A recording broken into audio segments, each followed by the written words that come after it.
I'd like to call this special meeting on Tuesday, May 4th, 2023 to order at 5:36 p.m. Clerk, roll call, please. Mayor Harrington, Here. Vice Mayor Wu, Here. Councilmember Chan, Here. Councilmember Ding, Here. Councilmember Menchaca. Here. Thank you. Now we'll have some announcements from the Chief City Clerk. Tonight's meeting is live streamed on Cable Channel 3 and the city's online platforms. If you wish to address the City Council during tonight's meeting, we request that you please complete a speaker's card and hand it to the clerk. When speaking, please state your name for the record. If you wish to receive City Council agendas, please sign up on the city's website. Thank you. First item, please. Public comment. This is the time set aside for members of the public to address the City Council on items on this agenda. Comments are limited to 3 minutes. When speaking, please state your name for the record. And Mr. Mayor, we do have a comment submitted by email this morning, or this evening. This comes to us from Chastity Jennings Nunez, MD, and reads as follows. To the City Council and City Manager, the agenda and proposed 2023-24 budget was made available to the public yesterday afternoon. Hardly enough time to enable a thoughtful review of the 211 pages that were provided. The largest source of revenue for our city is and will continue to be property taxes and sales taxes. Sales taxes, which includes the state tax and Measure SG tax, make up a third of our city's revenue, the same as property taxes. This is an important distinction because it shows that everyone in our city, renters, owners, and unhoused, documented and undocumented, poor and wealthy, contribute to our city's financial viability by purchasing goods and services, and therefore services and resources should address the needs of all of these groups. My general comments for our city's budget is that it must address two issues that have a direct impact on public safety, housing insecurity, and mental health. The city needs to invest in a social services manager to coordinate partnerships with the many local nonprofit organizations that are trying to provide services. An investment of $250,000 would go a long way. Concerning the special events outlined on page 8 of the budget, Dumplings and Beer and the Lunar New Year Festival cost the city $129,000. This is more than the cost of all the other events hosted by the city combined. These two events do not bring in revenue that even comes close to covering the costs, and despite the growing crowds that we have seen at the Dumplings and Beer Festival, there is no evidence that those attendees spend money at other San Gabriel restaurants or businesses that might result in a significant increase in sales tax revenue on the day of the event. These events are intended to highlight the culture and food of certain Asian ethnicities. That is important in a city whose Asian residents make up over 65% of the population, but it is also important to utilize the budget to provide an opportunity to celebrate other diverse aspects of San Gabriel. I am strongly requesting that funds be allocated to a celebration in honor of San Gabriel as a city. April 24th, 1913 is the day the city of San Gabriel was incorporated. It was once recognized annually with a citywide celebration. This tradition should be revived, and the celebration geared toward the history and diversity of our city that includes the history and culture of indigenous people of this area, the Mexican American and Latinx culture, the many Asian ethnicities, including Japanese American and Southeast Asian cultures and African Americans. It should also be a time to celebrate other aspects of inclusion and diversity like our LGBTQ community. Continuing to allocate our budget to the same programs and categories as has been the case for decades, despite residents indicating they want change, is the reason why our city will not realize growth. The population is changing, and the City Council should be responsive to calls for change. And then our first speaker card is Jean Raya.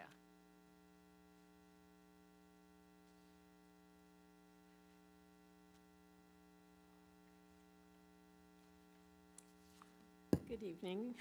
Well, I managed to work my way through quite a bit of this, and there are a couple things I wanted to ask you to look at and perhaps clarify at some point. There are a number of places where there are indications what the expenses are budgeted for legal services. And I have to say I was a little bit confused because there were so many different numbers. Legal retainer, $250,000. Legal, I don't know what that is, another category of legal, 145,000. Prosecution services, 175,000, indicating that was a 250% increase. So my question is that code violations, or is that money allocated for the new prosecutor that you just approved? The city attorney expenditure summary gives a number of $504,520, but if you just add up the figures I just gave you, that's $570,000. So it's pretty impossible to understand where the money is coming from and what it's going to be for. 125,000 added to the budget for prosecution services. So my question also is that for the new ordinance, city prosecutor ordinance, can we expect any revenue from new fines? Are there costs that have been estimated for the new prosecutor besides attorney fees? Does the city attorney's bill for include expenses, as most attorneys do? Are they built in, or are they added on, so we can really understand what we're spending on the new prosecutor? The city attorney spoke in a meeting saying that the new prosecutorial services would be billed against their retainer, but no proposal has been made public addressing the estimated cost. Just as I understood, a placeholder amount has been set, but I'm not sure which of these is the placeholder amount. Thank you. Thank you. I have no additional speaker cards, Mr. Mayor. Thank you. Is there anyone else in the audience that'd like to address council? So I think our city manager has a few comments. Just so we can address the comments from Ms. Raya now while they're fresh in everybody's mind. The way that the city attorney category works in our budget, we do have $504,000 that are budgeted for legal services for the whole city. That breaks down as $175,000 for prosecution, which includes the new program that we put in the budget for next year, and also prosecution for code enforcement and other prosecution services. It includes $250,000 and $250,000 plus or minus for retainer, which is all of the day-to-day legal services under the contract.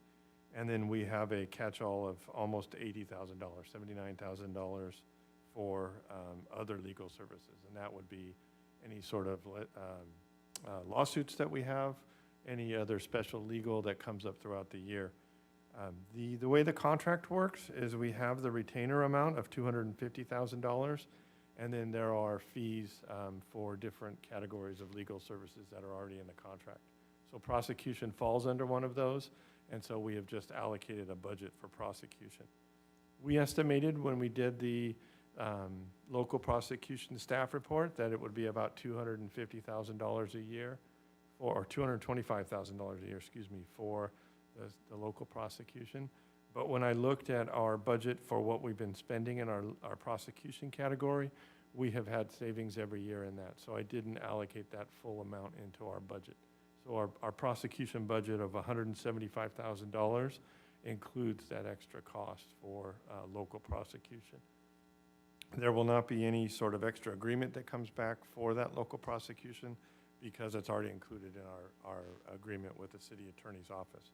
And if we need to increase that amount, we would have to come back to council. The way our finance and purchasing works, we would need to come back to council if we want to go over that amount. So that would be our transparency. If we outspend that budget, we come back to council for that. So that's our legal in a nutshell. Will, please correct me if I'm wrong, but that's everything we've got budgeted in our upcoming budget for legal services.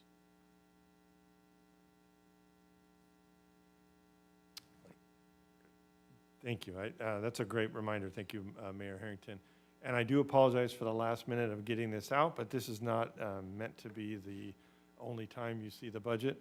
This is a study session. We have 2 months to adopt the budget. We hope to adopt it on June the 6th at our council meeting. Tonight is a study session, and really the idea is for the council and the public to come into this as a learning session tonight. We will present the budget, so if you haven't opened it up, we hope that tonight will give you that introduction to the process.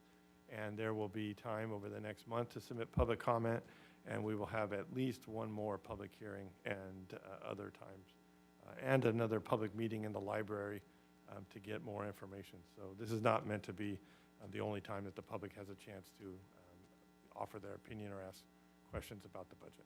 Thank you. Thank you for the clarification. With that, next item, please. Study session, proposed budget and capital improvement program for fiscal year 2023 to 2024. Finance Director Kahola Kula will make the presentation. Good evening, Mayor, Vice Mayor, members of the City Council. Will Kahola Kula, Finance Director for the City of San Gabriel. Good evening. Thank you. For tonight's budget study session, it is my pleasure to present the proposed budget and capital improvement program for fiscal year 23-24. Here's an overview of the presentation. We'll take a look at the all funds budget summary. We'll do a detailed look into the general fund, looking at revenues, expenditures, fund balance, and we have a 5-year forecast included. We'll look at all of the city funds, including the internal service funds, special revenue funds. We'll take a look at citywide staffing and the capital improvement program. We'll look at the next steps, and then finally we'll review, in addition to the next steps, as well as budget items for the City Council, for City Council direction. So beginning with the all funds city budget, there are total all funds expenditure budgets of $91,616,000. The general fund makes up 55%, or nearly $50.2 million. Special revenue funds are about $33.5 million, and internal service funds are about $7.9 million. From the type of expenditures that will be incurred, we have operating expenditures of about $75 million, and there is $16.7 million for our capital improvement program for this fiscal year.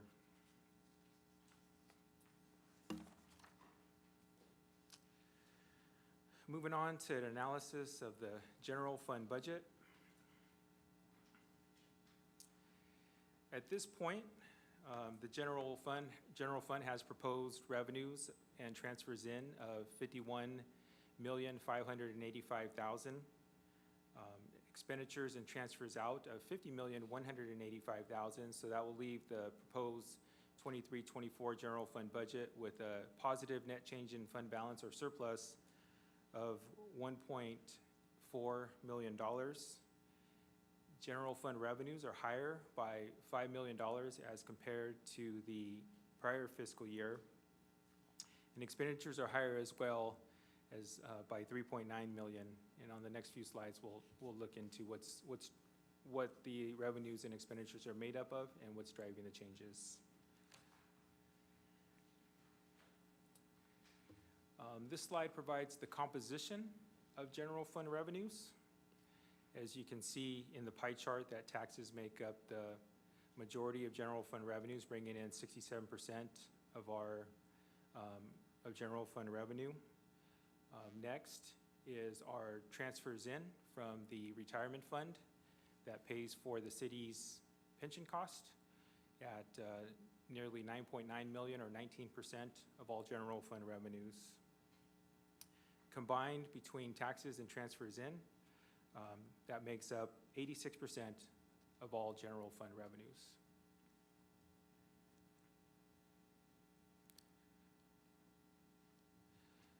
So this slide compares prior year general fund revenue to current year general fund revenue. As we mentioned earlier, general fund revenue is higher by nearly $5 million, or 11%. Tax revenue accounts for the largest increase at $3.6 million, which is an increase of 12%. And all of the revenue categories have increases for the fiscal year, except fines and forfeitures, which is down by $83,000, or 10%. And on the upcoming slides, we'll look at what is driving the changes in each revenue category.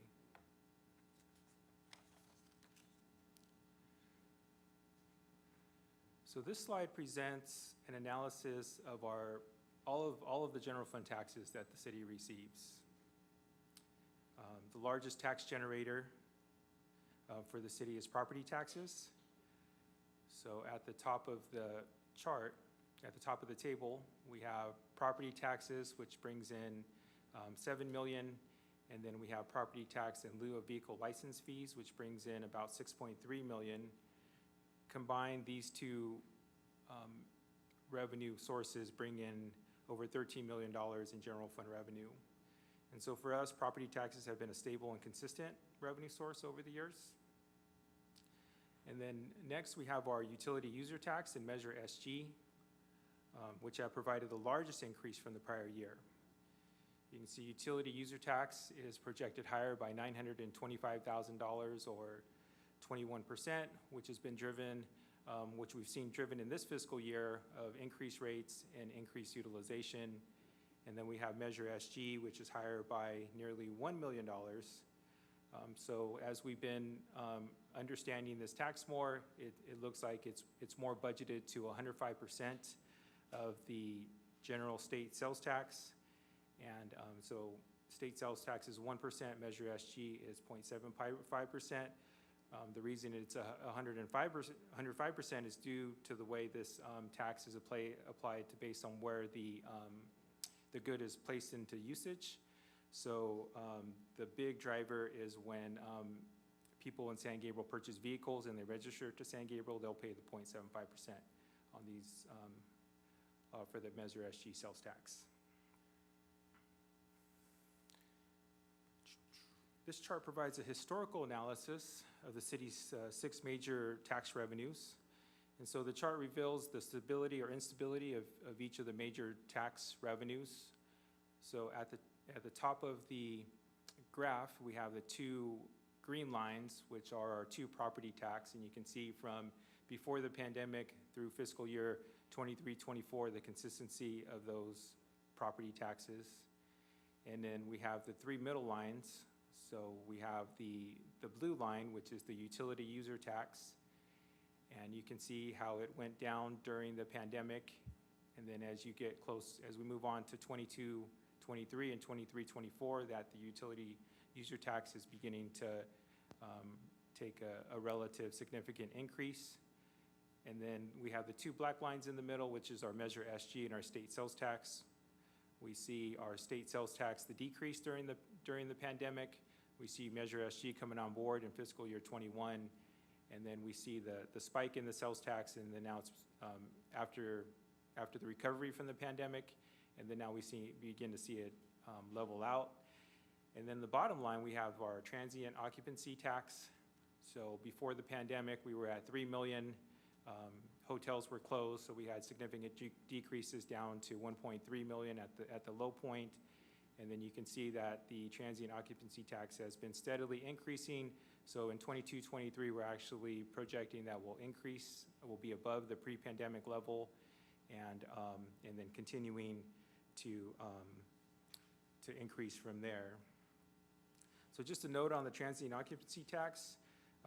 It's anticipated that the city will have a new branded hotel opening hopefully sometime next fiscal year. So the estimates do not include revenue estimates for the new branded hotel.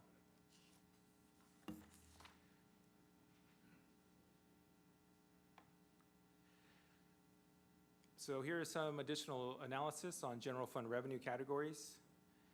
So we have our licenses and permits, which is projected higher by $230,000. The increase is driven by a projected increase in building permits due to building permits for the Pacific Square Shopping Center. We have increases in use of money and property by $199,000 due to higher interest rate environment and higher cash balances. Our fines and forfeitures are projected lower by $83,000 as our vehicle code fines and our parking fines have been trending lower over the last few years.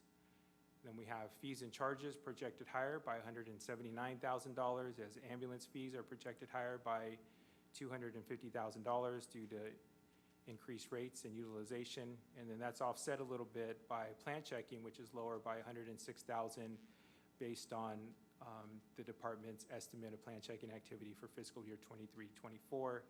And then in other revenue, we're higher by $326,000, as this is the year where we'll exchange Prop A funds for general fund dollars. It's a little bit lower this year, so we're projecting that it'll be about $350,000 in Prop A exchange money.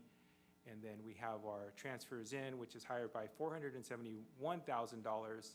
And this is the $9.8 million transfer from the retirement fund due to higher pension costs in the general fund. So moving on to general fund expenditures for fiscal year 23-24. You can see overall, the largest general fund expenditure is personnel at $38,720,000, which makes up 77% of the general fund budget. Overall, general fund expenditures are higher by about $3.9 million. And then all expenditure categories have an increase except for debt service, which is projected lower by $357,000. And then on the next few slides, we'll analyze what is driving the changes in each category.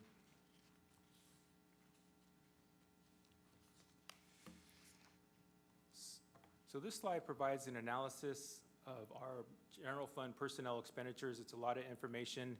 We'll kind of take a look at it slowly. So overall, we have an increase in general fund personnel expenditures of $3.1 million. So the individual line items that are driving that change. So we have full-time salaries are higher by $1.8 million as the city council approved a 3-year labor agreement with 4 of the employee groups and a 1-year with the unrepresented group last fiscal year. And so those salary increases have been included in the budget this year, so that's driving the $1.8 million increase. Our CalPERS normal cost rate are higher by $545,000 due to higher salaries and increased rates. And then new for this year is a $250,000 contribution to the OPEB trust. We haven't made a contribution to the OPEB trust since fiscal year 2018. And then we have other increases in retiree health insurance, leave buyback, and limited service. In the general fund, there's 2 proposed changes. In the police department, replace the community service officer for a management analyst. Projected increase in cost is $12,000, and in community development, replace the underfilled management analyst for a plan examiner, increased by $5,000. And then finally, staff is seeking city council direction to add a 54th sworn officer in the police department at an estimated cost of $119,000.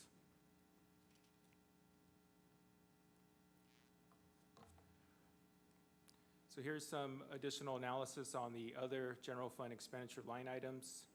So we have our operational expenses within projected increase of $189,000. Separation payouts is projected higher by $100,000 based on the actual experience over the last few years.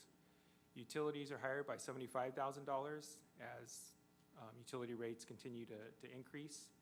Allocations from the city's 3 internal service funds are higher by $213,000.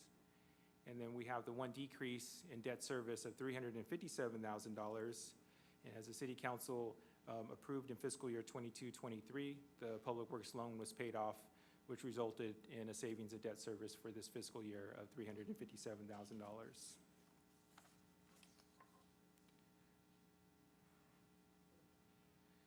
Here are the final 2 expense categories for the general fund. So transfers out to other funds has a total budget of $1.1 million. We have a couple of ongoing expenditures and transfers out. The $350,000 that we transferred to support the Mission Playhouse, and then we're currently paying on a lease payment for fire department radios of $139,000. And then we had some new augmentations for fiscal year 23-24 that have been included in the budget. $250,000 for the McGordy roof replacement, $190,000 for the roof replacement at Fire Station 51, $75,000 for a classification and compensation study, $60,000 for ballot polling and education, $35,000 for website design and branding, and $20,000 for a business license ordinance study. And on the contractual services side, we have an increase of $508,000. The augmentations in contractual services include $125,000 increase in prosecution services. We have $50,000 for grant writing. We have $40,000 for utility tax monitoring, $20,000 for a parking permit solution, and $20,000 for consultation on the city's changeover in enterprise resource planning system. A couple of the current contractual services had increases during the year. Our animal control was up by $85,000, parking enforcement was up by $74,000, and crossing guard was up by $43,000. Would you mind if I interrupt for just 1 second? Not at all. So I just want to highlight this section because it's important for council and the public to know that we have, in our recovery, as we have over the last few years, we're able to program in some of the things that we weren't able to do. For those of you who were around in 2017, 2018, or were paying attention in 2017, when we had to cut just about everything that we would call optional, we have not been putting money into our buildings or our facilities because we consider those optional. Even though taking care of your house and putting a roof on it would not be considered optional, we could not afford to do those kinds of things. And so those expenses like the McGroarty roof replacement and the Fire Station 51 roof replacement, those have been included in the draft budget. Those are one-time expenditures. Those are ways to keep us moving forward in a sustainable way. And assuming that things continue to grow, next year we'll be able to replace those funding items with either other one-time things or we'll be able to add programs and services. On those classification and comp study and the ballot and polling and education, those are important as well. The class and comp study will help us make a decision about where our employees fit within the market so that we know that we're attracting and retaining quality employees and that we're not losing employees to other cities. And this would come back next year after a bid process for council to approve, but this would be a budget earmark for that. And then the ballot polling and education. We have come to the realization that we can't fund for several years a police or fire headquarters. And so we would like to look at the possibility of polling our community for a potential parcel tax or other funding sources. So this would be an earmark for that. Again, we would have a discussion when we approve a contract on that. It would come back to council for consideration, but I did want to highlight that and be transparent about that. And I think the rest of the items pretty much speak for themselves. Thanks, Will. Moving on, this slide provides an additional perspective of general fund expenditures by department. Like all cities, public safety expenditures make up the majority of the budget.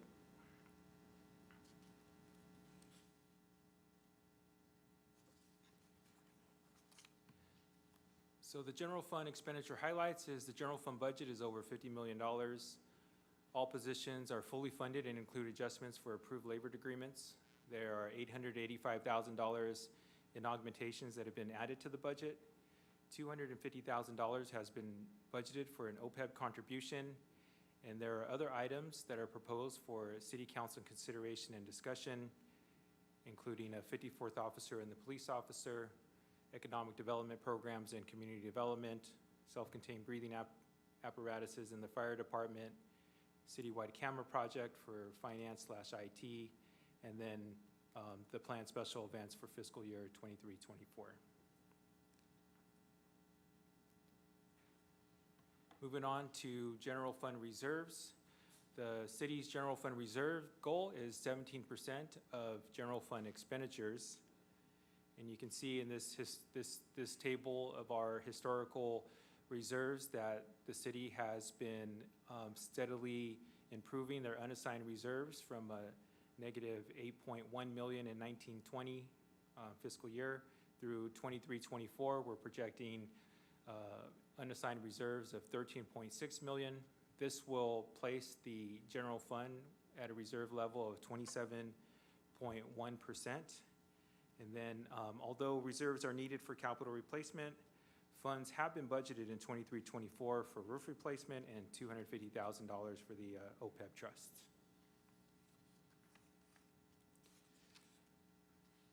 So here's the 5-year forecast for the general fund. So we began with fiscal year 23-24 proposed budget. We've made some assumptions on revenue increases and expenditure increases, and then we've carried it out for the next 5 years. The one line item to point out is the blue, the net change in fund balance. You can see that each fiscal year that the general fund is projected to have a positive net change in fund balance, and that will equate to an increasing ending fund balance as well as an increasing ending fund balance percentage of expenditures or reserve percentage. So going from 27.1% to 35.4% in 28-29. Here's a bar chart that shows the net change in fund balance for the projected next 5 years. So 23-24 is the 1.4 million. Every other year we see the spike. That's because of the Prop A exchanged for general fund dollars. And you can see that it's positive over the next 5 years.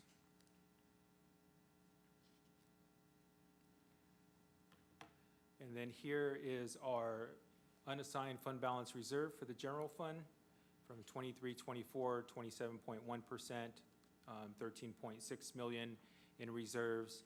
And with the positive net change in fund balance, those reserves levels are projected to increase over the next 5 years.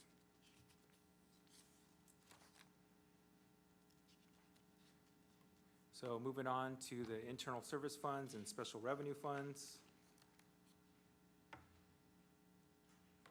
The city has 3 internal service funds. We have a fleet service fund, which accounts for all vehicle maintenance and replacement cost.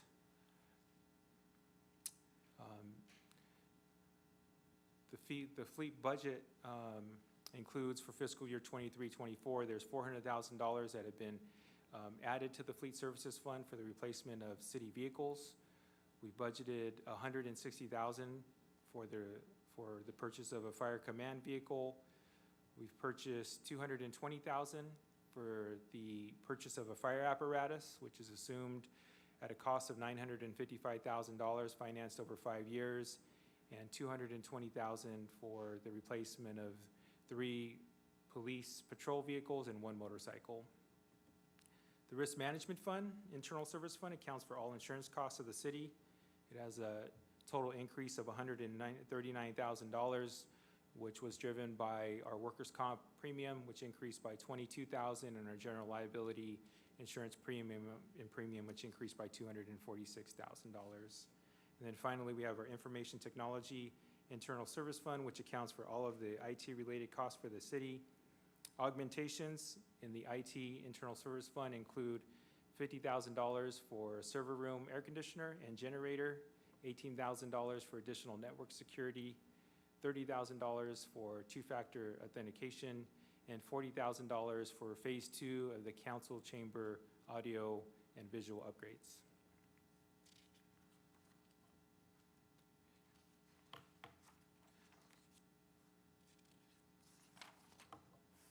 So here is a summary of our special revenue funds. The city has a total of special revenue funds. Special revenue funds are restricted for specific purposes such as transportation, public safety, community services, retirement cost, air pollution, and service capacity enhancements.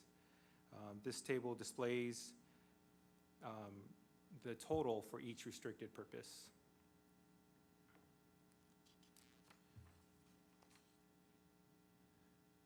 So on this slide, we highlight 2 of the special revenue funds, the retirement fund. So the retirement fund is restricted to pay for CalPERS pension cost. At the beginning of at the beginning of next fiscal year, the retirement fund is projected to have about $580,000 in fund balance, new revenues of $9.5 million, and the increase in transfers out to the general fund of $9,886,942, which would leave the retirement fund with an ending fund balance of $195,000. We have done forecasts on the retirement fund, and those forecasts show that the retirement fund will have sufficient money to pay for all future retirement obligations. The next is the Mission Playhouse Fund. The Mission Playhouse Fund funded one additional position for fiscal year 23-24.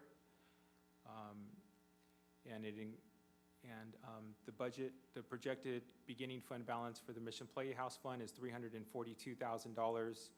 The revenue generated on its own would be about $789,000. There's a $350,000 transfer from the general fund, and it has proposed expenditures of about $1.3 million, which would leave it with an ending fund balance of $143,000.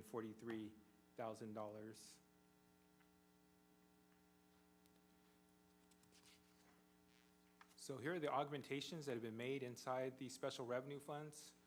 In solid waste, there was $50,000 for grant writing services specific to solid waste. Sewer fund added $52,000 for emergency services and staff training. Gas tax added $15,000 for a cement grinder and vacuum system. And our development impact fee added $450,000 to add an additional dormitory, restroom, and kitchen at Fire Station 52. And in our AQMD fund, $50,000 was added for the purchase of one hybrid admin vehicle for the police department.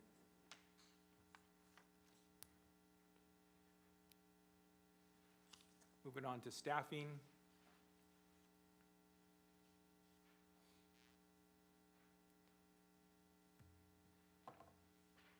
So there are no new positions have been added for fiscal year 23-24. There's a total of 198 positions are funded. 3 staffing changes are included in the budget. The changes in the police department and community development department that were mentioned earlier, and in community services, they're replacing a analyst for a front of house production coordinator position. And then, as mentioned earlier, there's a 54th police officer position that is requested, and looking for council direction on that. Moving on to our capital improvement program. Slow this one down here. So for council on the dais, we've provided a 11 by 17 version of that page. So you can actually read the numbers, and for the public as well outside. So we'll just kind of hit some of the highlights of what's happening in our capital improvement program for fiscal year 23-24. So the total new funding of capital improvement program funding is $16,701,000. The largest category in our capital improvement program is for street improvements at the top, which is about $10.4 million. And our annual streets paving program has funding for $1.7 million, which is made of multiple funding sources.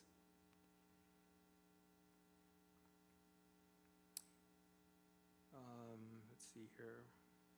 And then also in street improvements, intersection improvements funded by Measure R make up the majority of the street improvement project funding. And then one last highlight is under public facility improvements.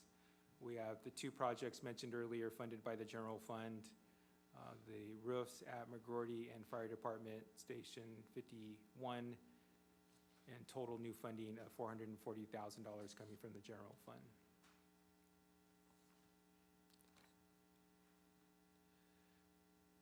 So moving on to the next steps. So after this budget study session, next week we'll have individual meetings with the city council members to review and discuss the budget. And then on June 3rd, Saturday at 10:30 a.m., we'll have a community budget meeting at the San Gabriel County Public Library. And then after taking all of that input, we'll come back on June 6th and conduct a public hearing on the proposed operating and CIP budgets, the fee schedule, and the appropriations limit, where the city council will have an opportunity, if they so choose, to adopt the budget at that time. If not, then we'll come back on June 20th, 2023, and continue the public hearing and present the operating CIP fee schedule and appropriations limit budget again, and then July 1st, 2023, the new fiscal year will begin.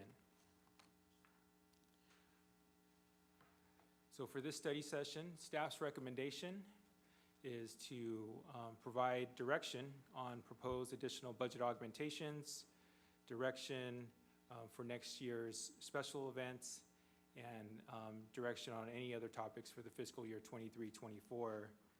We've included the augmentations that staff is looking for city council direction on in the police department, community development, fire department, finance, and citywide. And then to help with the special events discussion, we've included slides for the detail of all of the special events that are proposed for fiscal year 23-24, this day of staffing cost, the expenditures for the event, and then the total cost for the event, as well as a calendar of when those are taking place. So that concludes my presentation. And Mayor, I'll turn it back over to you. Mayor, I can interrupt with just one comment, and it might seem kind of incongruous that we're having the special events discussion as part of the budget, but I've heard, great comments over the years from council about ideas that you've all had for increasing and improving our special events. I think the common theme is that we want to have more instead of less. I think the common theme is that I've heard from all of you that we do a phenomenal job with our special events, but that you go to other cities and, for example, you might have a 4th of July actual fireworks in other cities, and why can't we have those in our city?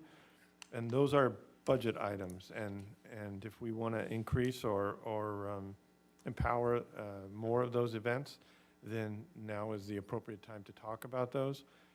I would say that we've got this list in front of you of our events, and we have small events and we have large events.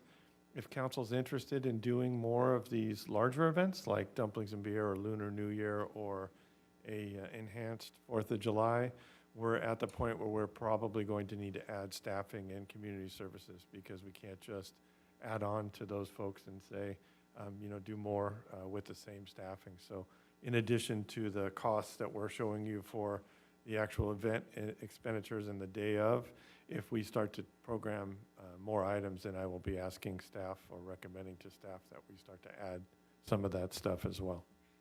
So that's why that is on there for tonight. Thank you very much. Thank you, Mark. Right, so does any council member have any factual questions to clarify the report? Or is everything crystal clear and no questions? Who would like to go first? Yep, some discussion. We'll have discussion. This is just if you didn't understand something or you wanted further information on something. And I'm sorry, Mayor, to interrupt, but we don't have to do the two-step factual and other, because we've had public comment on this item already. So this could be factual, this could be discussion. There you go, if you want to mix them.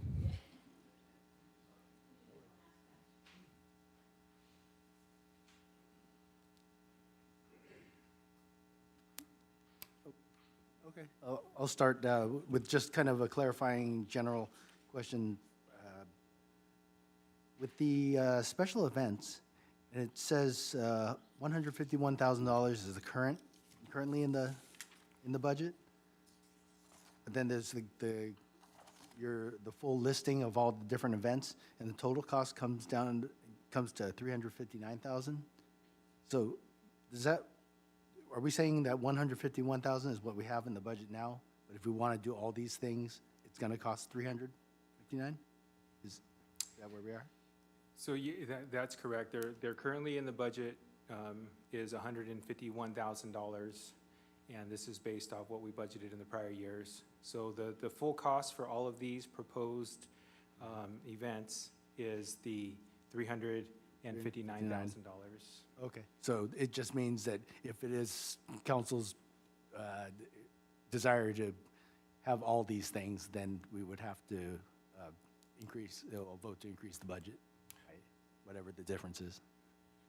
I would clarify that by saying that yes, the 151,000 represents the cost for the event expenditures. The day of staffing, that's all the overtime costs for people that, for example, last night, any of the community services or other staff that were there were paid overtime for those parts. Those are all included in each department's budget already. So we could hold all of the events we've held in the past using that budget, but the total cost for those events is $359,000. So if we add an event, we'll have to add both the event expenditure cost and the staffing cost for that future event. But all of the events that we've held in the past are included, fully funded in the budget. So that, I'm still not real clear. That's in terms of that $359,000, and then right next to it, it has $151,000 currently in the budget. Are you saying the 151 is what we have and we're going to need more to get to that 359? No, I'm sorry, I didn't explain it very well. The 151 is what we spend on the events for supplies for the events, for the services from outside vendors, those kinds of things. The day of staffing, which is $204,000, that's included in everybody's budget already. So when you see the police department budget for overtime or fire, that's their overtime for regular shift kinds of things, but also their overtime for all of the events as well. So if we want to do no extra events, we just want to continue doing what we're doing, that's fully funded in the budget, and we don't have to change anything. Oh, okay. All right. Thanks. The reason that's funded like this, just so you know, it used to be very opaque and the public had no idea how much we're spending on events. Okay. So, I don't know, maybe 10 years ago now, we divided it out and said we want to have how much are labor costs, how much are, like Mark said, the supplies and the other stuff we do. The reason we did that is because some of the costs are going to be there already. Like there's some of the police officers are just there. Right. Some of it is overtime. But we want to catch how much we're actually spending, because, theoretically, some of the police that could be called away if there's an emergency or something. Right. They're still going to be budgeted towards this, this event, even though they're on, some are on overtime and some are not. Okay. So I shouldn't be comparing the 151 versus the 359. The 154 is really what's the budget item. Okay. So, but what Mark is saying is if we're going to add more items, you have to consider both columns, not just one of them. Okay. Thank you. Thank you.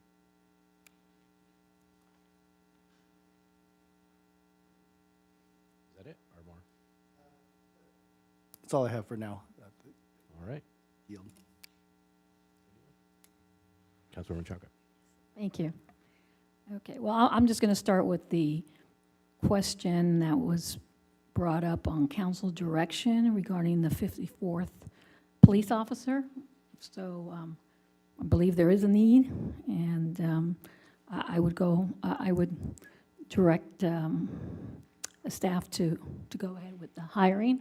Is that what you're looking for? We don't have to take a vote, but you're looking for direction from each of us? That is not included in the budget, so if council agrees, we would put that in the budget, and then we would start that hiring process in 2024, in the 2023-24 year. And if you have questions about that position, Chief Nakamura is here to answer, and all the directors are here to answer, obviously, for their areas. I want to point out that that 54th officer position wouldn't be just a patrol officer. That would be somebody in our MET and SCET team to help out with those special event things with the, not special events like we were just talking about, but our school resources officers, our mental health officers, all of those hard, difficult things that we're dealing with that take our officers away from patrol. That's the kind of officer this would be. So it's not just adding one more patrol officer to our complement. So when it's brought forward, if there's a general consensus, then that description of that officer would be brought forward too. That's right. And anything that we talk about in the augmentation, as Will pointed out in the beginning of his presentation, we presented a budget that has about a $1.4 million surplus. So anything that we program would be either coming out of that $1.4 million surplus, or would need to have something that's taken away from the budget. But just for councils. Okay, well then, if you're keeping tally, that's the first thing I wanted to say. Second thing, just kind of staying with the public safety, I guess, whatever, the public safety segment here. We've talked about building a state-of-the-art police facility, and so I've just recently heard that we're thinking of combining the police and fire, and I'm not sure if that would be Chief Nakamura or Chief Wallace, if you would like to share a little bit more about it. I got some more information, but maybe for the public to understand too, because my understanding has been since the day I got elected, even before, it was just going to be public. It was only going to be police, but by asking more questions, I think it's a great idea, but I just like my colleagues to also hear it. I'd be happy to take a stab at that, and then again, if Chief Nakamura and Chief Wallace can step in. But as you have said, and council and the community have said over the years, we are in a need not only for a new police station. I would invite anybody to tour that facility to see that for themselves that we need a new, I know all of you have, but I'm talking about the public to tour that facility. But in addition to that, we've heard over and over again that we keep building these 4- and 5-story buildings in the city and don't have a ladder truck in the city. So our idea is, since we're going to be attempting to build or to fund a new headquarters, why not put police and fire together? The incremental cost would not be that much to build one building that does both. And we would try to put a ladder truck in that building as well as the administration of PD and fire. On top of that, and that would be able to add, we'd also have to have staffing costs with that too, because we'd have to add different complements of firefighters to staff that fire apparatus. On top of that, the discussion we had about adding to the one of the Fire Station 52 for more sleeping quarters and restrooms, that would be to house another rescue ambulance. Because our other need in the city right now is that we have a very high percentage of the time that our ambulance is out serving our residents, we get a second call for an ambulance. And so we get served through our phenomenal mutual aid by cities in the area. But what we would like to do is propose and look into the cost of adding another staff team to staff an ambulance, and then to put that up at Fire Station 52, which has a concentration of nursing homes and some density over in the area on the east side of the city. So all of that to say, we would look to change our resources. And if you talk to Chief Wallace, he'll amaze you with the fact that our fire department has had the same staffing level since the 50s, when we were half of our population that we are now, and certainly not the number of buildings and number of nursing homes and everything else. So all of that to say, that's what that polling and outreach consultant would do, would be to help us find ways to fund that and to see if our community would support that. And if so, we would propose at the current police station site to build a state-of-the-art police and fire facility. And in that proposal, it would also include not only infrastructure, but, well, I guess it can't include staffing then. We would have to do that separately when we do, if we consider a bond or a parcel tax, some type of financing vehicle. Staffing can never be included. It could. Oh, it could? It could. It depends on how we would phrase that, and that's one of the things that the polling consultant would do. You could look at a short-term funding for just the bond and say, I'm making up a number, but we think it's going to be somewhere around $50 million to do a police and fire facility. And so we would poll, let's say you had a 15-year tax just to pay off a bond for building that, and then it would go away, versus maybe a 15-year tax for a facility, and then it drops to some lower number just to fund the staffing that would be for that. That's good to know. Because I remember with the school bond, it took us 4 times, but I thought there was an element there, and maybe it was different. It was also 15 years ago. We could never add staffing in there. So which is probably the way it was structured. But since I have both chiefs up, was there anything else you'd like to add to let us all know a little bit more about, because it looks like it's both of you kind of coming up with these and elaborating. I know Chief Wallace, we talked about the ladder, that with the current facility, even if we have the money to buy a truck with a ladder, there's no room. It's just too big. Yeah, that's all great questions and great stuff coming up as we imagine what the fire department looks like in the future. You know, we've built over the last couple of years really a world-class department, and we want to push that forward into what is state-of-the-art. So you mentioned a truck company. We're getting bigger and bigger buildings in the city. There's a different standard of care in what a truck does. Not only do we need it because we have larger facilities. If you look just yesterday in Glendale, there was a building collapse or a roof collapse at a construction site. It was only a 3-story building, but they needed to utilize a ladder truck to reach up and over and actually pick people out in a rescue. We see more and more rescues in our washes, in the Ace Trench and in the freeway that require a truck for the specialized tools and equipment and capabilities that it has. So as we move forward and really reimagine what we want to do and deliver in the city, that's a really, really important thing to consider. Within our current building, the apparatus floor, door to door, is 59.5 feet. I could fit, shoehorn in some grease right now, a 102-foot tillered aerial ladder truck in 58 feet. So would it physically fit in the building? Yes. Could anybody walk around or get around it? Not without leaving the doors open. As Chief Nakamura and I have talked, it makes more and more sense to put a combined public safety facility together. I think as City Manager Lazzarato indicated, it's incremental in cost. There's a great economy of scale in doing something like that when we're building the building. It would set us up for success in future expansion. Although I was hesitant at the beginning, concerned about response times into the corners of our city, as I look at this, we have Mission that dissects the city in a diagonal. And there may be instances, and I haven't done a study yet, but my hunch is there may be instances that due to the amount of traffic that's now we're seeing on Valley Boulevard, especially in the Valley Del Mar corridor, that we may see improvements in some of our response times to certain parts of the city. It doesn't necessarily mean in my initial look that I would close a station. You know, once we have the buildings up and operating, if we had 3 facilities, we could distribute resources as was appropriate, but it just gives us a lot of cards to play on the table.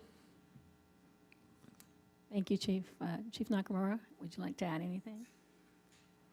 Well, I think the city manager kind of stole the wind out of our sail there because he did an excellent job in explaining why we need this public safety building. But on the PD side, I've been intimately involved in the police department projects since 2013. And our current building is only 11,000 square foot, and it was projected to go out 20 years. So the designs were done back in 2001, and we're in 2022 and 2023 now, and the projection was up to 35,000 square foot, which we already outgrown that station. So I thought about this project really much in depth and figured out that since we have a great working relationship with our fire department and the police departments here in our city, it just makes more sense to have a combined public safety building and share some of those level of services such as a emergency operations center, a range, even a kitchen to a fitness room, and so on and so forth. So it does build a better economy of scale over a long-term investment, and I think it's definitely going to bring a higher level of public service where the public could come to one place and they could get any service from police or fire at one given time. And our function and our philosophy of this public safety building is to make sure that the public has access to it 24 hours, 7 days a week. We would have even a museum and even a community meeting room that could be open to the public in a safe space for a safe meeting space for the public for years to come. So I'm hoping that the direction of the city will take us to that, to a public safety building. And I would have any other questions if you have for him right now. With the fire chief and I here. Well, I have more questions, but if my colleagues, since he's up here already. Yeah, may I? Quick, easy technical question, just for me and the public. Can you please remind me with the fire department, fire stations, which one's 51, which one's 52? Sure, great question. I'm happy to answer that one. The south end of the station, south end of the city, 1303 South Del Mar is Fire Station 51. North end, 115 North Del Mar is 52. Thank you. Yep. Ricky, would you mind summarizing to the council that 54th officer, just to make sure I explained right what that person would be used for? Absolutely. So speaking about a historical context, back in 2000, I believe it was 2008, we were actually allotted 58 sworn police officers at one point. And recession hit back in 2008, 2009, and they froze one position. And when we moved on to about 2013 to 2014 fiscal year, we froze another 3 positions, and which allotted us to 54 sworn police officers in a department. And we move on to 2021, we actually unfunded the 54th police officer position to fund 3 additional dispatchers in our department.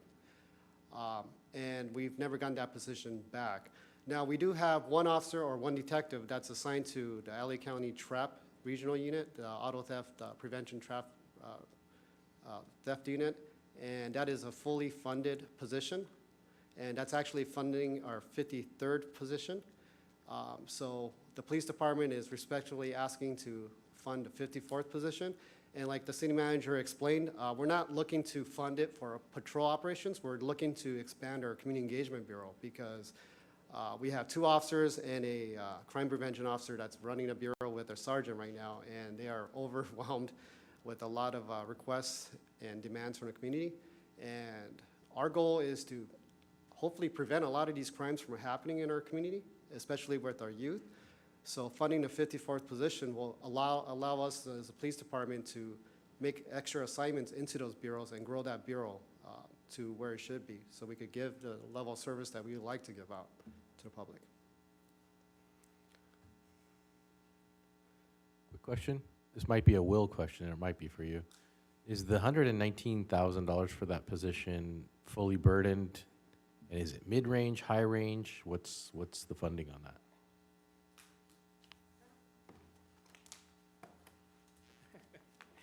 Linda did the calculations. So it's fully burdened, everything except for retiree UAL, which is a fixed cost, but it includes all the retirement costs, health insurance, and the step is at 1.2, which Linda just said. 1, 2. So 1.2.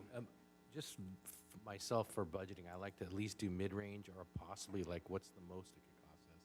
That way the budget, it's after a year or two that budget's already blown. So I think it's just for our education, it's like what's the most we would pay, what's the mid, what's the entry. I think that would help.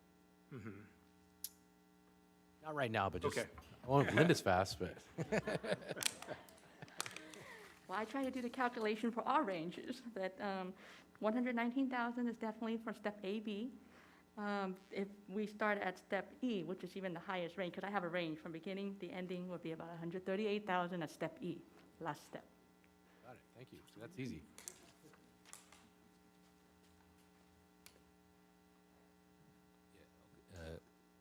I know the previous is based on the police chief Nakamura. Okay, so previous we have the 58 position. Correct. Okay, right now we freeze it. So the question is based on the current we have a lot of the development. That's question also include the fire department, the chief was too. So with mixed use, we have more population. Okay, so is it consideration we really need to increase the position for the future? So I want to see current our budget. We should be do the some estimates for the future. Maybe not for this year, but next year probably really need for our city the public safety. We need like you mentioned also need not just for patrol. Also right now it's very important for the mental health too. So is it estimate? So you think the police department probably need how many positions need more, and the fire department how many positions need more? Yeah. Yeah, looking into the future, at least in the short-term future of at least 5 years, I would definitely like to see us get back to at least 57 or 58 sworn police officer positions. Okay. So we can expand on the Community Engagement Bureau or our Detective Bureau and our Traffic Bureau as well, because our traffic conditions have definitely been heightened over the years with all the mixed-use buildings and the daytime tourism and all the businesses that are thriving in our city. So we would definitely like to see those resources allocated to those special bureaus instead of just patrol, because patrol, I think we do an excellent job at handling those calls of service with our response time that we already have.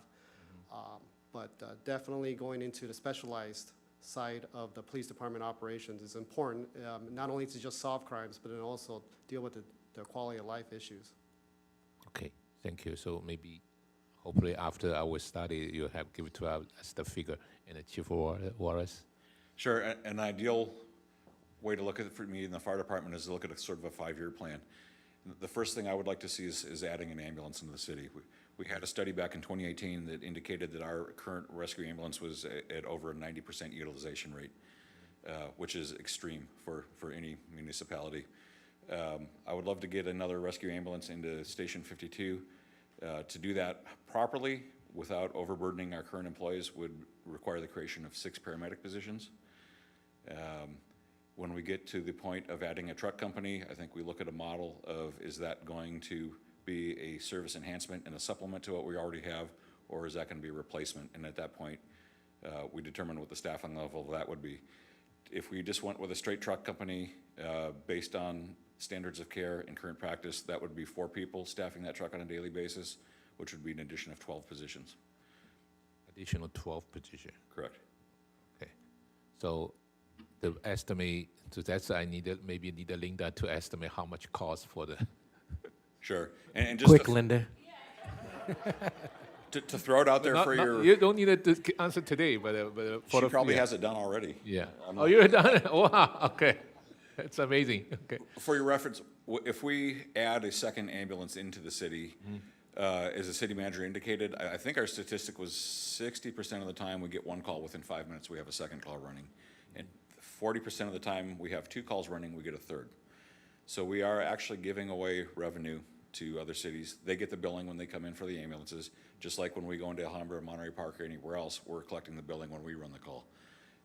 That is in the neighborhood of about $450,000 to $500,000 that I estimate we could recover. I don't believe that's enough to make this completely self-sustaining, but it certainly is a huge chunk of getting in the right direction.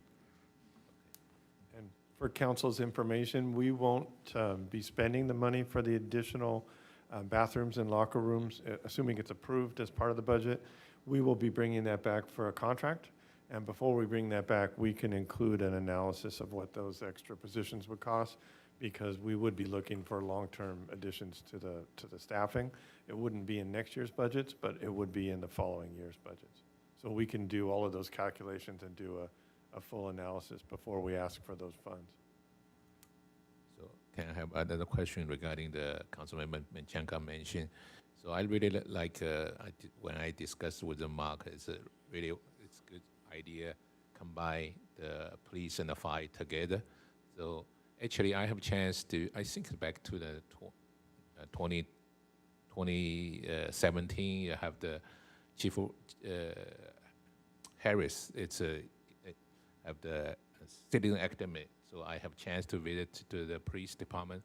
I'm a resident. At that time, I already feel like our police department really need to do a renovation, have the new building to help them to have the good quality, the working environment. So, but by the way, I also have a chance to visit our fire department. But I think it's a good idea put together. But the question is, how much cost would be reviewed at this building, and how can we project it? So for the, like, maybe we have the bond or we existing reserve fund, how can we, if reserve fund, how much we can reserve for the future, the combined together building? So that's, I hope can see it. So we can have the long-term vision to do that. So we want to do the quickly, buy the bond, or just like a little bit longer, so use our current reserve fund. I wanted to piggyback on a comment somebody made. When we do the classification and compensation study, we have it here as a augmentation of 75,000. Would that include what Chief Nakamura talked about, how reviewing, what the needs are? We should be at 58 or 56, or we keep going back and forth. Would that study also do our police and fire, or is that a whole different study?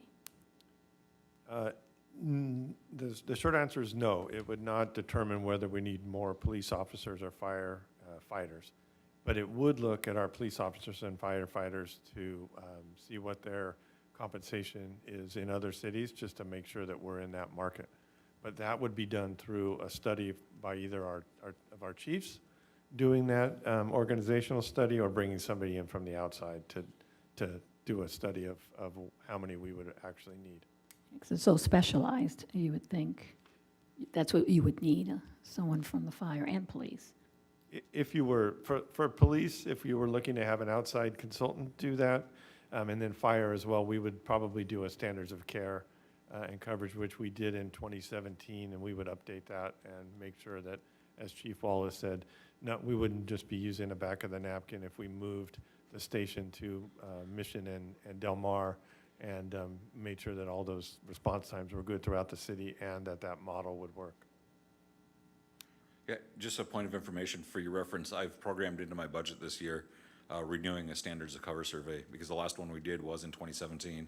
So, you know, it's getting a lot outdated. The world has changed considerably since then. So we'd like to have some current information to help program the future. Thank you. Hold on, Chief, I want to piggyback on that, too. So for the added ambulance, is that rescue or is it transport? Do you need more?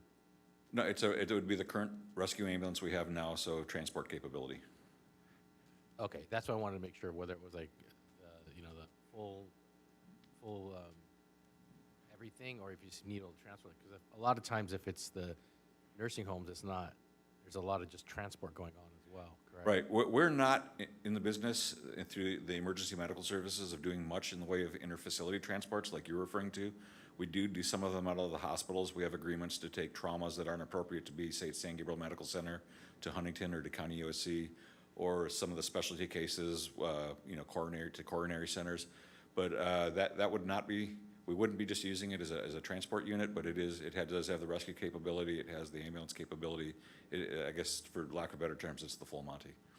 Okay, yeah, because I remember back last year, we had a seminar at one of the conferences, and they were talking about the modeling that some other cities were doing, and they had different ambulances for different things. So I just wondered what the needs were. Yeah, we haven't had the requests, to be quite honest from you, from the facilities to do the interfacility transfers. The private services are doing that, I'm going to say, at a much better rate than we would be able to do it. And I haven't had the request or the demand from the private facilities to do that. So that's not exactly what I'm talking about. I'm talking about, so when there's a dispatch and you know it's not needed for paramedics, they would send a lesser, like they had a contract where they would just come in, an ambulance service would come in, they don't need paramedics. Gotcha. And that's typically what's supposed to happen. In the facilities, which are a skilled nursing facility, typically a higher level of care than what the paramedics are giving, they are supposed to be able to discern whether they need a basic life support, transport, or an advanced life support. The facilities tend to just call 911 because they don't want to deal with calling the privates and dealing with it. They want to take the patient and just get them out of their facility. We are looking with Verdugo, and Verdugo is trialing it right now, and we've started participating in this, is tiered dispatch. So we look at whether it is a BLS that needs the whole response with an engine and an RA and getting 6 paramedics on scene, or whether we can get 2 guys on an ambulance in there and just take care of that and make it a quick transport. So I guess my second part is this something we could contract? Is that service available or not? We could certainly look into contracting with a BLS service if that pleases the council. Well, I'm just thinking in the meantime, before we can ramp up staffing, if it's a current need that's really needed, that's another idea to kind of bridge us to that. There's an idea, it's out there, and we're actually looking at it now, is if we can get the infrastructure in place to house the folks until we can get people in place, use a part-time like ambulance operator program, similar to what Glendale has done, where they have EMT level BLS people. We have the actual hardware and apparatus to do that. There's pros and cons to that. The biggest problem they have with that is keeping it filled and keeping it staffed. They run 3 of the BLS transport ambulances, and every 3 or 4 months they're hiring about 55 people and training them because the turnover is so great. It's certainly something we could look into. It may be a revenue augmentation as well, but we'd have to balance that with being able to actually staff it and keep it operating. But that's a great question, and it's something I'd be happy to look into. Thank you. And then just one more for Ricky while you're there. So staffing levels, what's the model for per thousand? I know we're way under what, like they have policing models, and I know we're like at, what, like 1.2 or 1.3, something like that? Yeah, you got me there, I think sir. it's something over 2, but I mean, so we're Yeah, probably I- well understaffed to what, I know it's police associations, but what the model is, it's well over 2 per thousand, so we would be in the 80 range if we were really staffing to the suggested levels. Right, and it does change from year to year, and from the population and the types of services we get called out to. But yeah, our patrol staffing levels are, I think they're stable in our city, or at least in our department. But we could do better on the ancillary services of our department. Well, that's what I mean, because like we use a lot of the sheriff's facilities, like for murder investigations, I mean, a lot of stuff. We don't have jailers, so that's why our staffing level can be low. We are actually relying on the county sheriffs to do a lot of that. Correct, yeah, you're exactly right, Mayor. We do rely on the LA County Sheriffs for critical incidents, when we need to call their special weapons and operations folks out there. So we do rely on those type of resources, but for first-line emergency services, we could handle it all in-house with the staffing levels we have. And this is one more question. It's probably for council as well. I mean, I really think it's time that council starts funding the K-9 unit rather than having a nonprofit funding it, as far as like the purchase and some of the major costs. So I'd really like to ask the council if that's something we could add to the program, because I know we're about to purchase a new K-9. And so that's something I'd really like to ask council to fund, rather than, because I think if we do that, it allows the nonprofit that's funding it right now to focus on the maintenance and the ongoing, that's really a high cost. I think the quote on the K-9 is between $25,000 to $30,000 for a new K-9, and that includes training and everything with the officer. And then, because the ongoing maintenance is just as much. It's very expensive to keep these K-9s, and that's being done by basically private citizens right now. So I'd really like to see if we can think about that. It's how much cost, so maybe we can estimate. I think we can get it. If reasonable, so we just can put on our budget, right? Yeah. That's what I'm saying. I think we should. I think it's our Same- K-9. I mean, we should be purchasing that. It shouldn't be a nonprofit purchasing it. The same. Nice that they do it, but at first, that was how it was sold to council originally, like, oh, this isn't gonna cost you anything at first. And now it's success. We've proven the success. Now it's something I really think we should take on as the driver of that and the major funding of it. And then it's nice to have a nonprofit there, but what happens if they go away, or if something happens, then all of a sudden we're lost. I think it's something we should program. Well, let's ask the chief. I mean, how were you planning to fund it if we were going to have a new K-9? Because if the nonprofit doesn't have the money, were you planning just to wait until they funded it, or what was the plan? There has to be a plan. Yes, ma'am. There is a plan. Right now, we have a line item budget for those two K-9 officers, and I believe that it is $13,300. And the nonprofit just supplements some of the things that they do, or some of the supplies or equipment that they want. So they do definitely help in that context. But these dogs do, they get more expensive as they age, just like human beings do. So definitely, You don't have kids, do you? They're very expensive. oh yeah, kids. Just kidding. Just kidding. But kids age as well, and they get expensive at time, right? With Yeah, college yeah. and everything else that comes after that. So So are you saying it's already in the budget? it is You can't- already, we already have a line item budget. Oh, okay. and Not to that was purchase, actually, though. Not to purchase a new K-9, though, right? no, sir, not No, to nowhere purchase. near, This yeah. is to Oh. maintain the K-9 It's just program. maintenance, right? It's just Correct. maintenance, okay, so Correct. how were you planning to buy the new dog? So we would probably go back and during that fiscal year, when we're doing the budget study sessions, and ask for it as an augmentation or a capital improvement or a capital project. Would that be this year, during this budget session, or do you need it next year? No, because both of our K-9s still have some life in them, so they still have some service life. Okay, so there's not an immediate need now. There is not an immediate need Oh, okay. now, but then I would assume probably within fiscal year 24, 25, we'll most likely have to ask for funding to get our next Okay. K-9. And so what I'm thinking is to do just like we have with our other capital funds, is have build up a fund rather than paying it all at once, fund a little bit. So maybe like double it to 26, and then when that comes along, just like when we need a new rescue ambulance, we used to have that big capital fund, and we would just purchase it for cash, get a discount. If we just set aside the money that's already programmed, then you don't have to come for a budget amendment. You just say, hey, we're allocating, here's the cost, and it's just a staff report. That's what I would like to see, because it makes things simpler.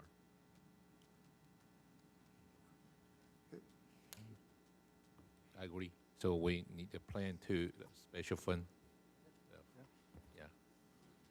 Fund K. One thing, one thing I know that we approved budget for the last 2 years for the insurance. I know that previously the insurance is not covered by city, it's by the nonprofit organization. So I have chance to help through our Lions Club to help to support. So it's a good thing if we can budget to our city budget. It's more better. It's long term budget. Yeah. I would agree. Yeah. Any other safety-related questions? John, you've been quiet, or Vice Mayor Wu, been quiet. Well, because I know, you just mentioned about K9. I think Eddie is already 9 years old. So is he retiring by the end of the year? Because 9 years old is pretty old. Service dogs can go up to 10 to 12 years, depending on the dog and the handler. But the officer that is, Officer Robert Baird, that's the handler of Eddie, is going to most likely be retiring at the end of this year. But I can't say for sure because he has not told us or told the city or the department that his intention to retire will be at the end of the year. So who is handling their Instagram? They're doing so well. They have a lot of fans. Really a super liaison to our community. Right, yeah, I believe that's done by the canine officers themselves, so. So also, regarding the police and 3 patrol vehicles, would that be like a hydrogen vehicles or electric vehicles, or it will be traditional gas-operated cars? So my intention for our fleet is to hybridize, if that's a word, is to make all our department vehicles hybrid vehicles going into the future. Because of the fact that electrification is what's coming down the pipe for probably the public safety side of the house. I'm not sure about the fire department, but at least on a police department, there's a lot of big push for going all electric for patrol cars. I don't think the technology is there yet for police operations, but definitely the hybrid technology is relying enough to a point where we could rely on frontline police cars being hybrids instead of just gasoline-powered cars.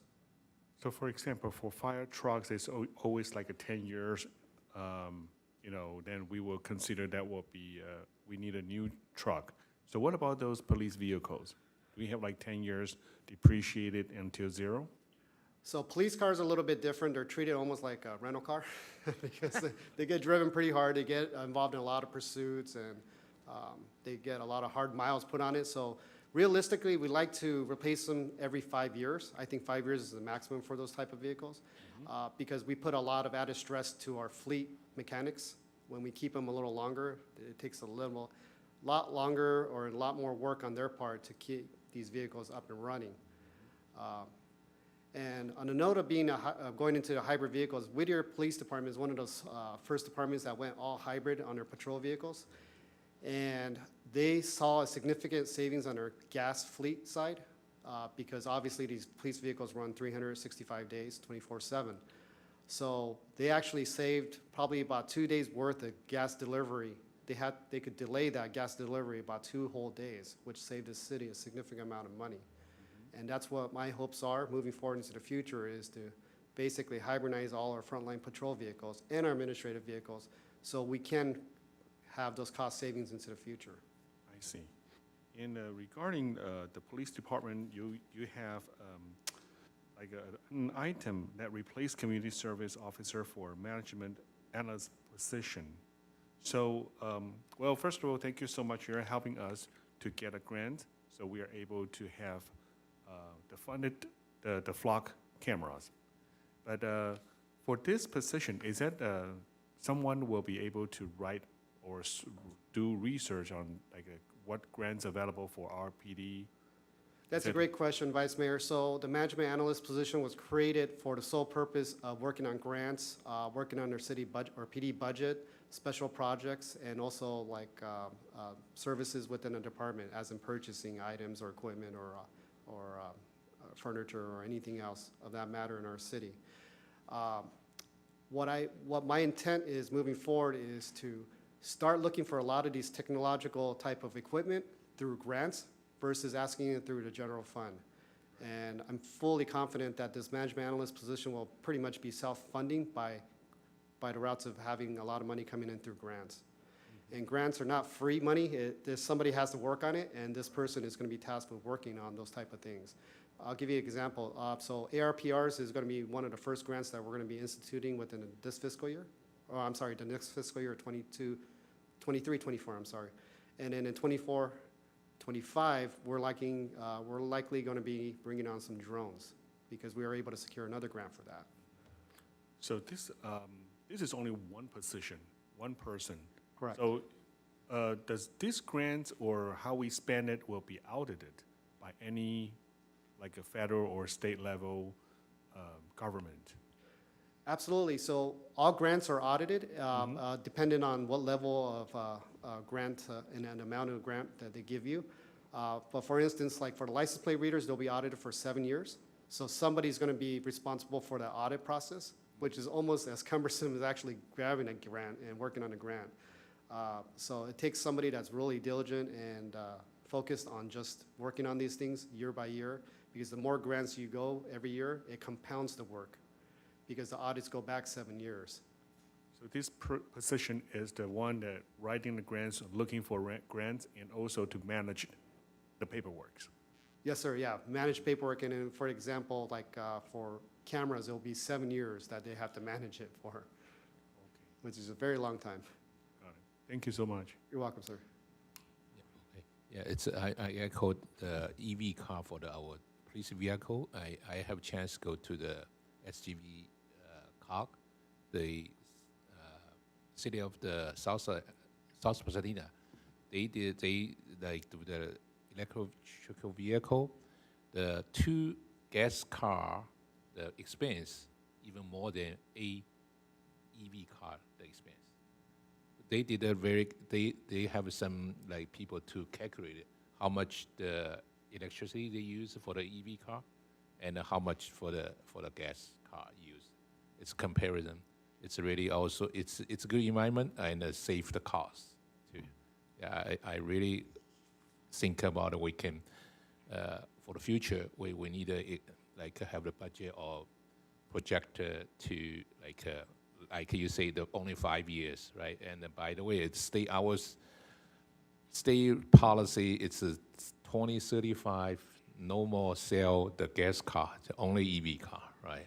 So I think we need to prepare too, and also save the cost and then the good for the environment. So if the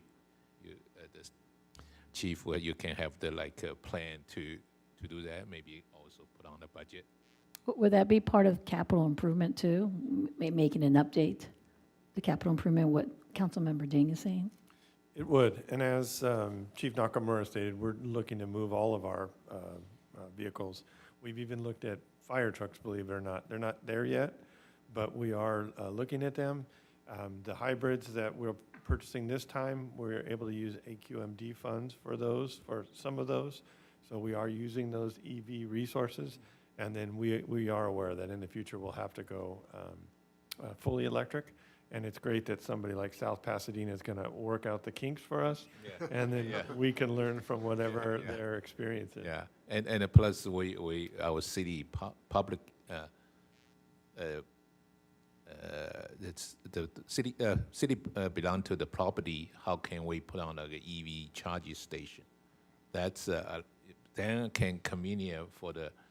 First of all, for our city use the EV car, and plus how can we encourage our residents to have the EV car. But for myself, I still don't have an EV car yet. So hopefully, maybe next 2 or 3 years after my lease expire. Yeah, okay. Yeah. Thank you. Next. Done with safety then? Anyone else have any more No more safety questions while we have our safety experts? Yeah, let's go. Okay, next thing is special events. And it's just a general comment. I think it was really brought out during the commission meetings from some of the candidates that I believe we have a really good lineup of events. Obviously, we can always add more, but there is a cost associated. And I believe I was on the council when we asked to divide it between the staffing needs, which are kind of those hidden costs that people weren't seeing versus, the add-on, which is the event expenditures.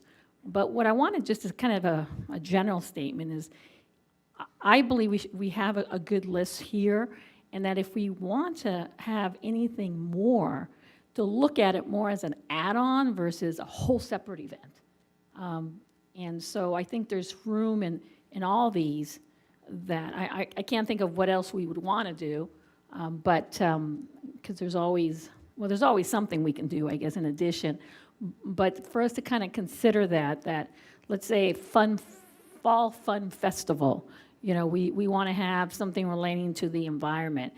Instead of having an environmental day, just add it to the festival, or just add it to, even the Cinco de Mayo. So for us just to consider it from that lens versus having a whole nother event, because there is so much involved just starting up another event. And again, I think we're doing more than probably most cities, but I haven't verified that, but I think we do a lot. So just as a council, for us to just be more conscientious about it, but if there is something we want, looking at it as an add-on as opposed to, a whole separate event. So that's kind of a general comment. I wanted to address the Mission Playhouse, one of my favorite topics. And I see her. There she is. She came back.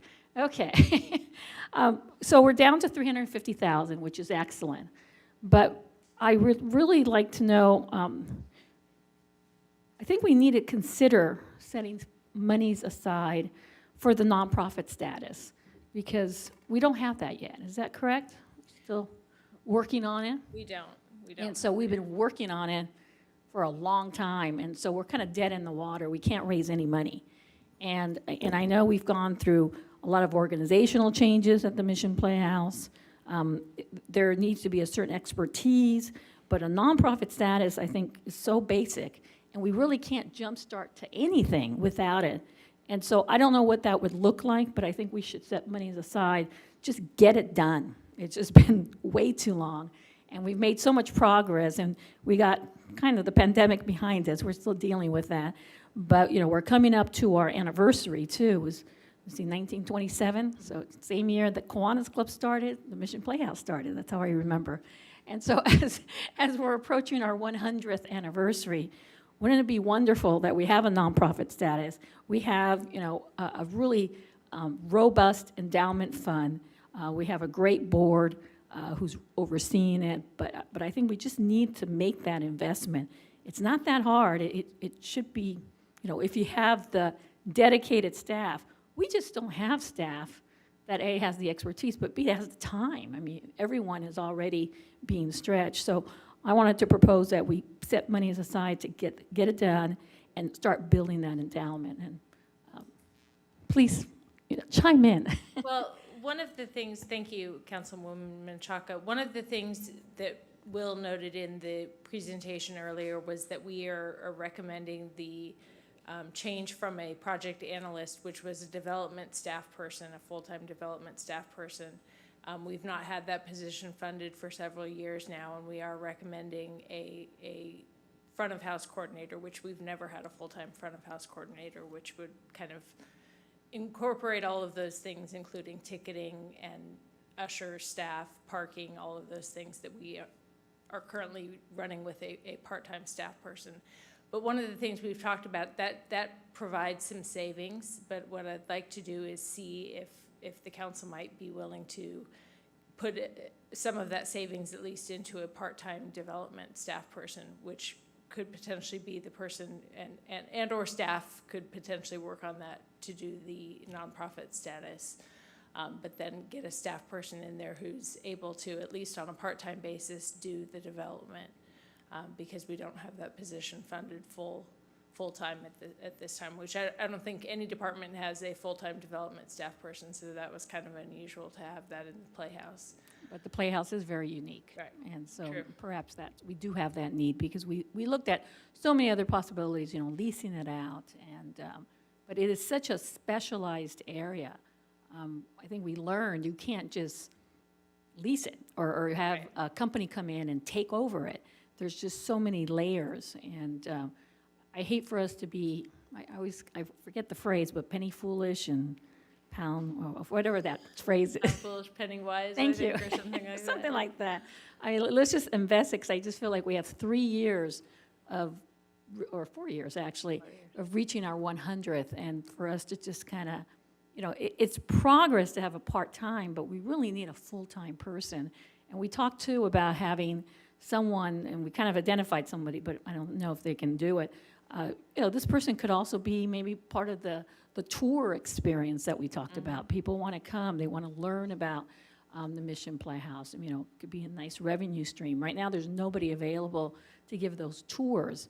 I know there's talk about maybe tours in the whole Mission District, but the Mission Playhouse really stands out, and especially with all the events we have. The backdrop is, no one else can compare that backdrop like what we have with the Mission Playhouse. So I just think it's time to make that investment, and I just like to get some support from my colleagues. I just don't know what the number would look like, and I don't think she's got the number. She's got everything, but maybe not this number. But If the council is open to it, we could come back with a number for that and come back with what that would look like for the Mission Playhouse.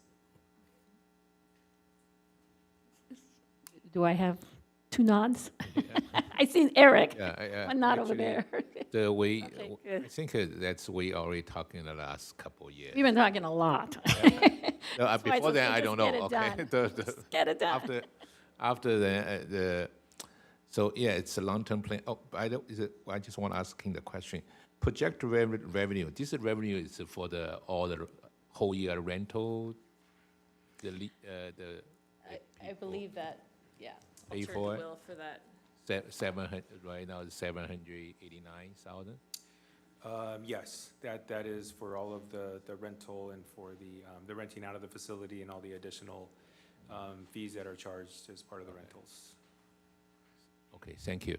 But yeah, because I just bring out several ideas, but we discussed before if the city on the side have a nonprofit organization, especially for our 100 years the anniversary, how can we do some fundraising from public or private? Well, we as a city cannot do fundraising. That's why we need that nonprofit.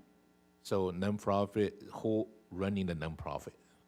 That's my question. Yeah, well, it's supposed to be independent, but The discussion we've had is that it would be a group that there would have some staff on the nonprofit status group. It'd be like a Friends of the Mission Playhouse. There would be some staff that would be dedicated to that, as well as some members of the nonprofit group, or members that came forward during our discussion. You'll all recall the council meeting that we had where we had so many people coming out to speak.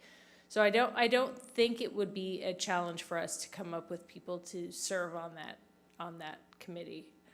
I have no challenge. So who will be initiate this nonprofit organization? So It would be something, so the nonprofit status would be developed, and then it would need to be established by the city or by the nonprofit group, but it would be established by staff.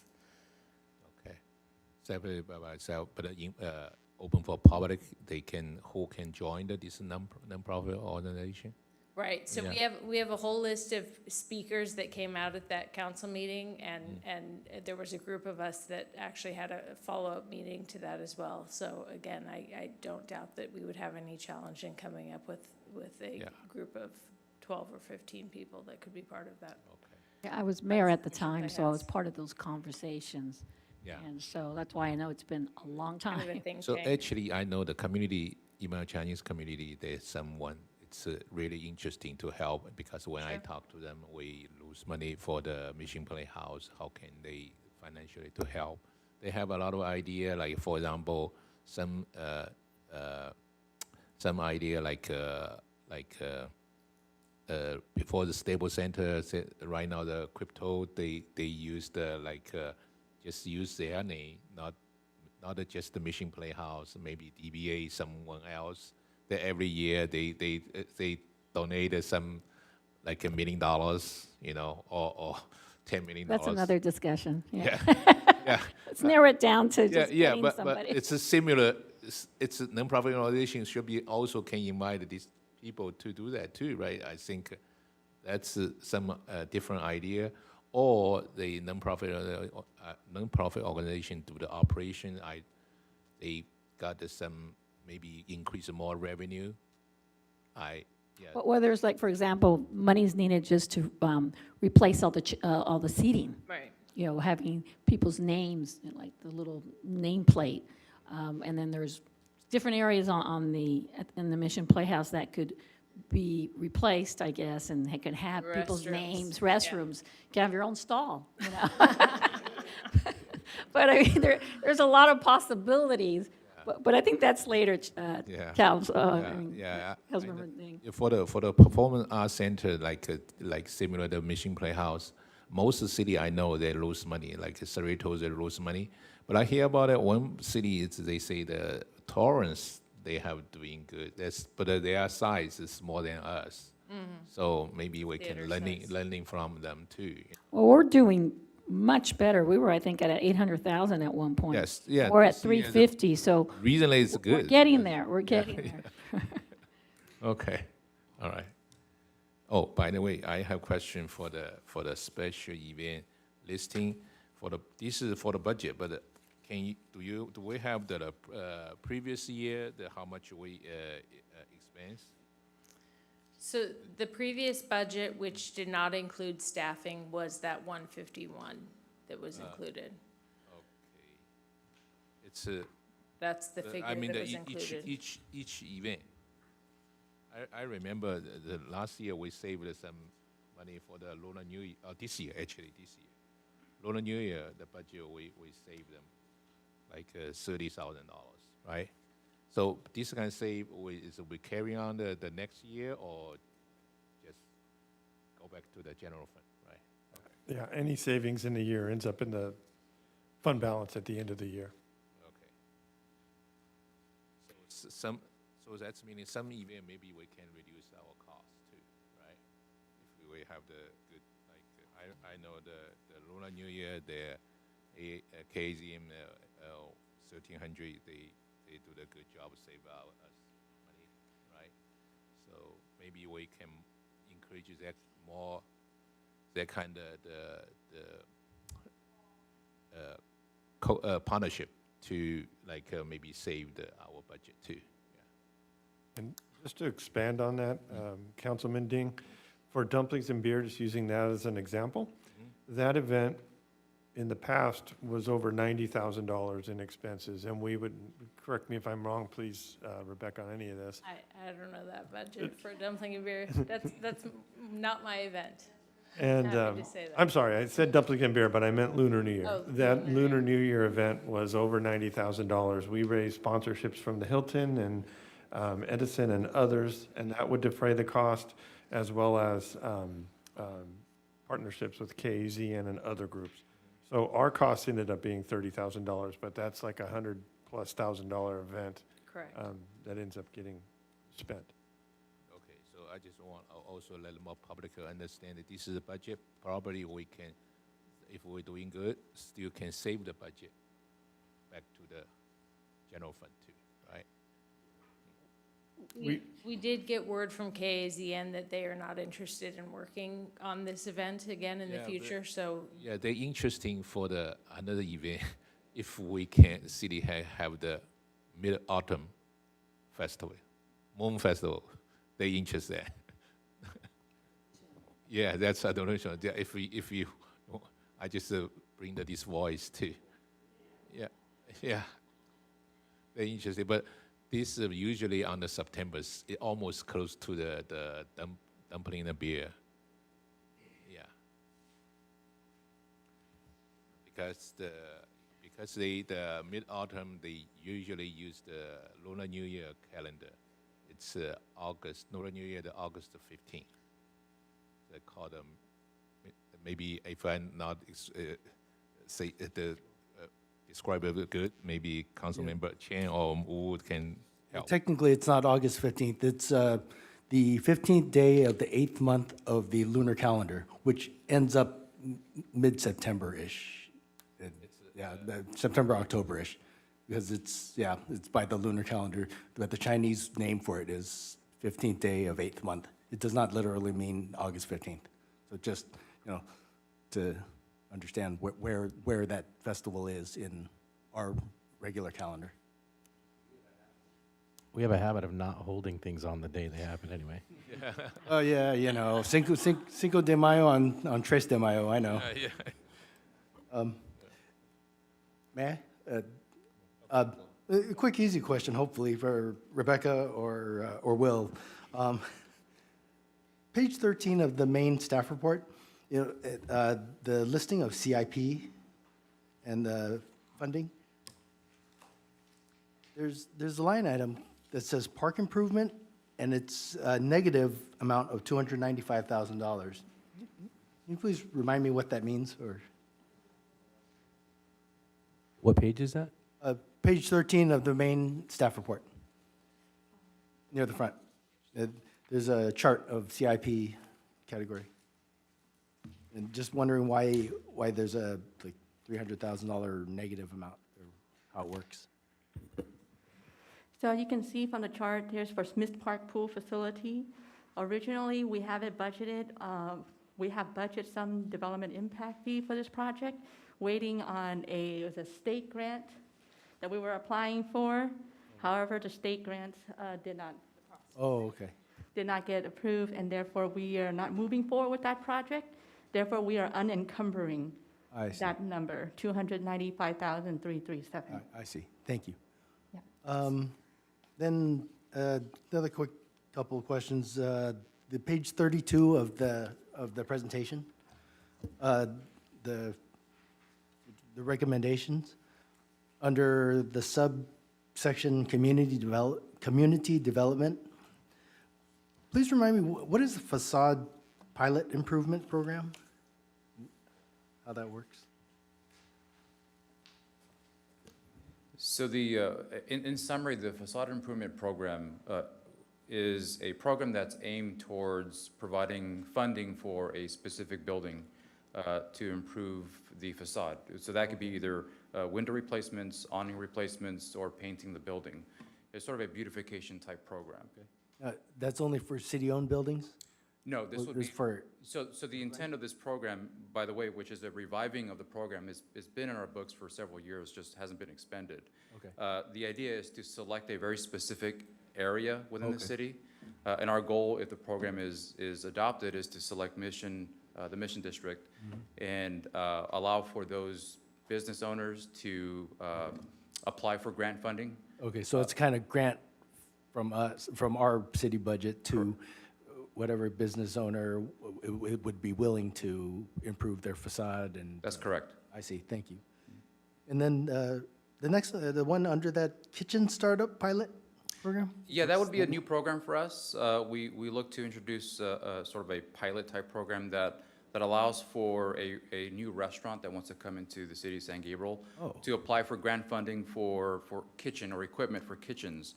One of the things that I've heard over the years in terms of a concern or complaint from potential restaurants is the cost of the equipment. And so this would sort of help with facilitating a restaurant to come in, and we would help pay for the equipment. In this case, we haven't really dived into the specifics, but we're looking at least offering about $10,000 for purchasing of equipment. I know, for example, when I reached out to, I think it was Burnt Belly, it was the barbecue place that moved out. Yeah. One of the major issues why they couldn't find a space in San Gabriel was the fact that they didn't have the funds for kitchen equipment. So this would help with that. I see. All right, thank you. Thank you. Where were we? Okay, thank you. I'm trying to do air traffic controls. No worries. So can I bring back to the special event? Yep. Okay, great. Well, my first question, well, actually maybe to Mark. Is there any problem for our city to team up with the private sector, for example, media, KAZN, with the program we call the profit sharing program? Would that be an issue? If we are teamed up with them, they are selling their booth and they got maybe, sponsor or, it's type of things that they have income. So we can share a portion of their income. Is that something that will be not legal, not appropriate, or? I would ask Paul to step on my toes if I say something wrong, but no, there's not a problem with that. We've done that in the past with some of our sponsorships. We used to do that with the farmer's market before that closed down. So yes, we could entertain those kind of partnerships. I would ask, and one of the reasons why we still have a budget for some of these items, even though, for example, for Lunar New Year, we were able to have KAZN not charge us anything. We can't really contract without a budget. And if we weren't able to get those partnerships, we still have to plan for the event. So it would reduce the cost, but we still have to have an ability to pay for it. So this is Absolutely. The only caveat there is that the service that's being provided that we're profit sharing for is not a property-related service that the city would undergo. So like if you couldn't do profit sharing with a waste management franchise, for example, or something like that. But yeah, if the city is engaging in providing booth space in exchange for, percentage of the profits from that food truck or whatever, or my viewing, that's absolutely legal. Thank you. Thank you for clarification. So, may I know, is there any of the special events right now listed here that we have those kind of programs? Except the Lunar New Year that we team up with them, we probably just collect a fixed amount, then they can just do whatever they want to sell the booth, to arrange, designate the area, which areas for the stage area for like a food booth or something. I mean, do we have any like a profit sharing program with any other event now? Lunar New Year would be the first that we had done on that, where they came in and they essentially programmed the event. They paid the cost for the event. Their vendors came in and paid business license fees and that they normally would. And they programmed the event and they took in all of the profit for that as well. We also didn't bring in any profit for that. I see. Yeah, the reason I'm asking was because I've been to so many different celebration, festival. I just try to learn from other city as well. And I do notice Montreal Park is doing so well because they have a whole street. They blocked the street on Garvey. Then they actually allowed the World Journal, which is their partner on celebrating the Chinese Lunar New Year, and they actually sell the booths with a really good price. It just depends on which location. So do you have some ideas, the fee structure or what is better? Are they doing something that will not making them have huge cost on hosting those events? Because one time that they even invited the Disneyland, have a Mickey and Minnie to meet the people, dressing the Chinese, traditional clothes and distribute the red envelope for fun. So I wonder, do you have some ideas about those kind of event? What is their fee structure? I don't. KZN for their event, they had done that in city of Alhambra before. They actually came up with the fee structure, so we didn't dictate what their fee structure was. They actually came up with the fee structure for their vendors. So the price it shows here, that is after we have that's after all the revenue, after deduct all the things we still, for example.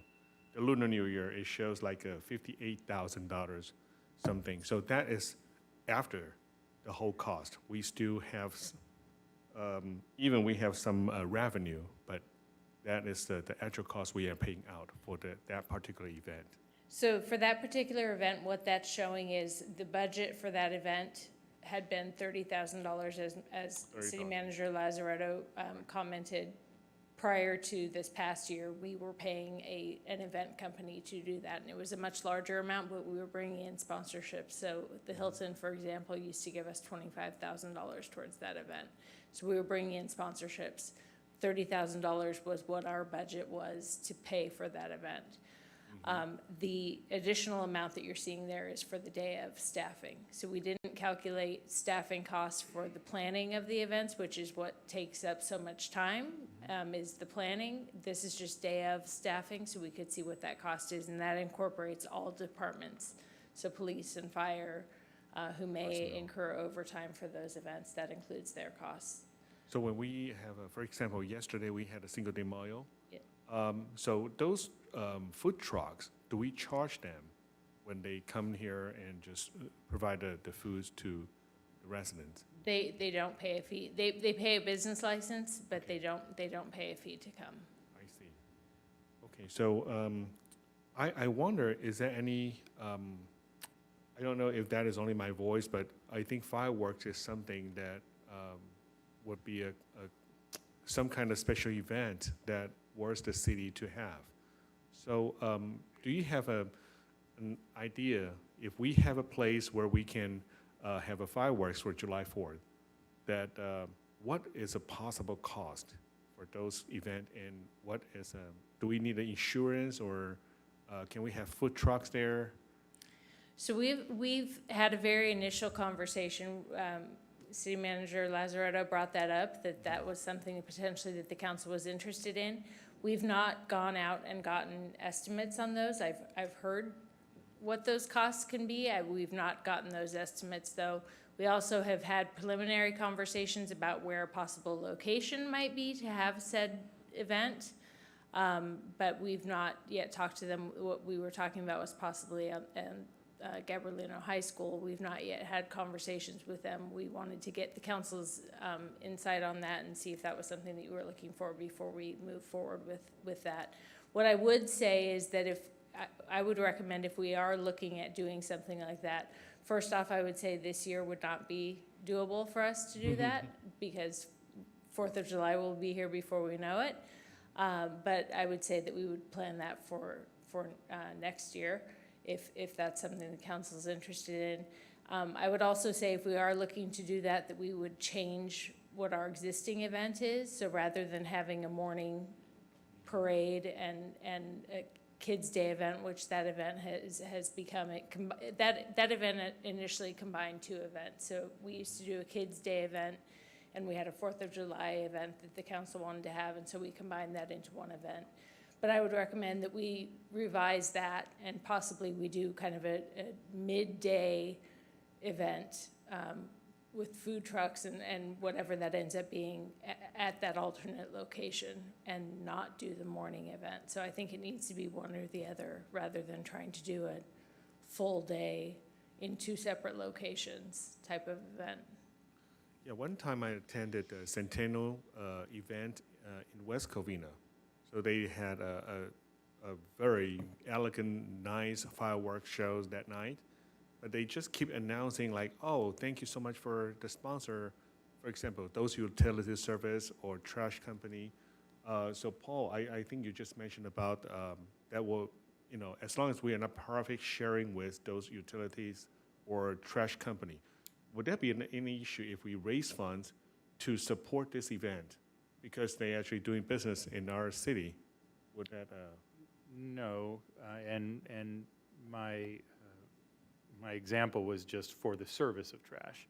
The issue, and it is common for franchise haulers to support community events. I see it in almost every jurisdiction.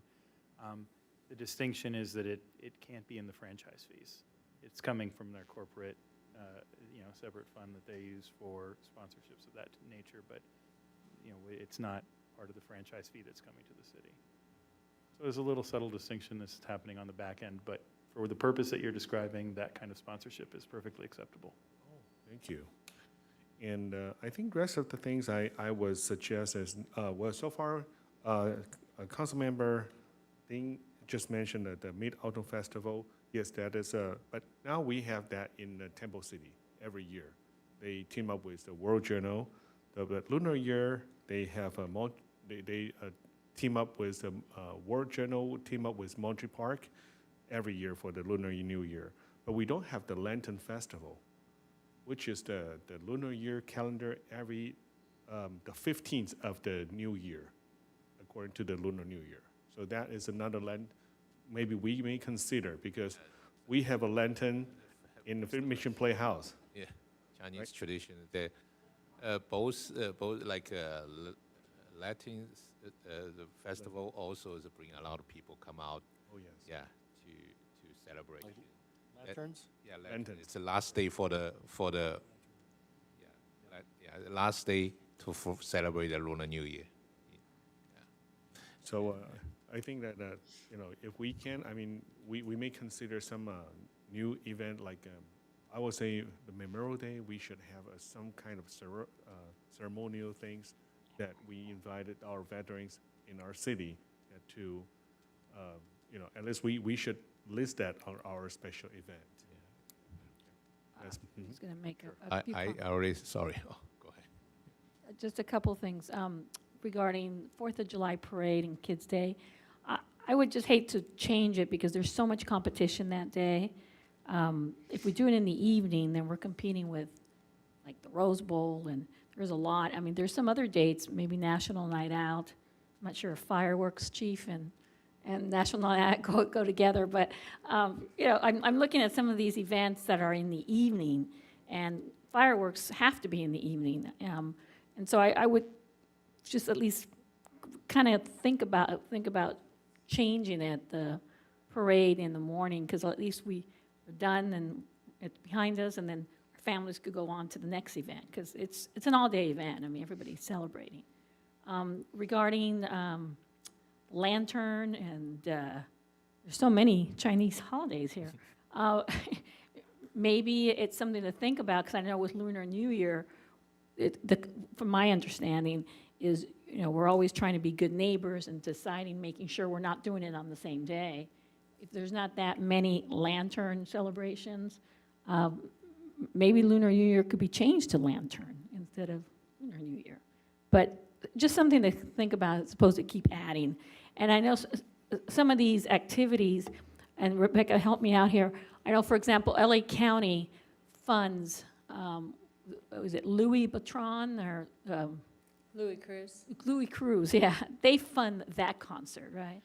They have funded that in the past. That was a grant that we had applied for in the past. Okay. We have not applied for or received that grant in probably the last couple of years, but that is a Oh, grant because he that they keeps have. coming back, so I thought it was LA County. Oh, okay. We've hired him. Yeah, he's very popular. Yeah. But if there's ways that we can partner, I mean, Kiwanis, we're a small group, but, we do our share. I mean, the event only costs $2,000 from the city funds. It's the staffing that, adds up. But if there's other organizations that want to partner. And then lastly, the city does do a Veterans Day, and in the past, the city has partnered with the Rotary Club, but the Rotary Club has folded, and so we were asked as a Kiwanis Club to do it. Maybe we don't do a veterans, we do a memorial instead. So we're kind of switching. I don't think it's on here, Veterans Day, but that's another activity that has been done, and maybe it's something to consider to do a memorial as opposed to a Veterans Day lunch. One of the things that we talked about was the possibility of maybe doing a small ceremony in the morning, possibly similar to like the 9/11 celebration, and doing a small ceremony that could supplement what's already being done with the Kiwanis group. Well, we've only done it one year, Right. so it's not a tradition yet. But that could supplement something like that, the luncheon, but also doing a morning kind of ceremonial celebration as well. I mean, I support the council members, I'm sorry, Vice Mayor. Well, you're still a council member too, but Vice Mayor, I'm sorry. Vice Mayor's suggestion to do something for Memorial Day, because I think we're having, there's a lot more activity with our vets, And it does seem like you're right. Every city does something except for us. And then again, we run into that same situation, competing. You know, we have to talk to Arcadia, we got to talk to Alhambra. Everybody has something that they do, but we'll work through it. We always do. But anyway, I do support his suggestion about a Memorial Day celebration of some sort. If I can just say too, the other thing with something like Memorial Day, it's similar to our Easter event, is that other cities all do an Easter event, and we have our own, and so you draw your residents. And so for a Memorial Day event or a Veterans Day event, potentially you're drawing your residents, whereas other cities are drawing their own residents. So it's not something where it's necessarily going to be a huge draw. That may be a little bit different than the fireworks, where it's drawing a larger group from other cities. So I was gonna say along those lines, Arcadia does a really good Memorial Day with all the flags in the park. That would be simple. I mean, it's not a high cost. It's something, and it's not really competing, because then we can put that memorial board we have with all of our veterans on it. And I think that'd be a real simple, yeah, we don't need to be extravagant, but it's respectful, it's simple. Yeah, so maybe for future, that I agree maybe we can have the veteran memorial that is similar to Arcadia or Temple City or Alhambra. So maybe we find some space like I have a chance to talk to the market, maybe use our Plaza, right? Plaza Park. So we can, if we I think maybe for next year, we'll do the study how much cost. I know the veteran, the corporation, they want a bigger one. Maybe bigger one, we can think about it for the long term if we want it. And but short term, maybe we can use some like a reasonable fund to have the veteran memorial and then every monument, and then we can have every year have the Memorial Day service for with the community and honor our veteran. You know, so maybe the rest of the council member, if can support it, maybe let the staff, the Rebecca, to do the study to see how can we where we can put in the monument. You're talking about monument or the event? No, just a simple event and a plus. We should have some monument, and then you can have the event. Yeah, both. Yeah, two different things, but still same things we want it. You know, so we have the monument, then we can do the celebration, the Memorial Day, the memory to our veteran. You know. You don't need a monument to do a ceremony. As the mayor said, we already have that wall with all the service members. You can have that, and then we can have the ceremony. A lot of people say the wall, the very temporary, the wall, it's too simple. Well, Well, because the monument is going to be a whole nother study session. Yeah, Permanent. But I mean the permanent, but it's not like St. Gabriel veteran, the corporation, they want us to do the bigger one, but I talking about the small scale, but it's still not small. You can similar to the, like, I remember Arcadia, just in front of their community center. It's not too big, yeah, but it's really helpful to do this kind of event. You know, so it's two things, but I hope have two together. Okay, maybe we can start the memorial ceremony first. So maybe, and then for the short future, we can have the monument. You know, yeah. That's one thing. Another thing, I just because the council member would mention that the vice mayor, vice mayor. Okay, yeah, and regarding actually the KZN, they want to choose the place. It's on the variable. I don't know we can do it or not. They on the Lunar New Year.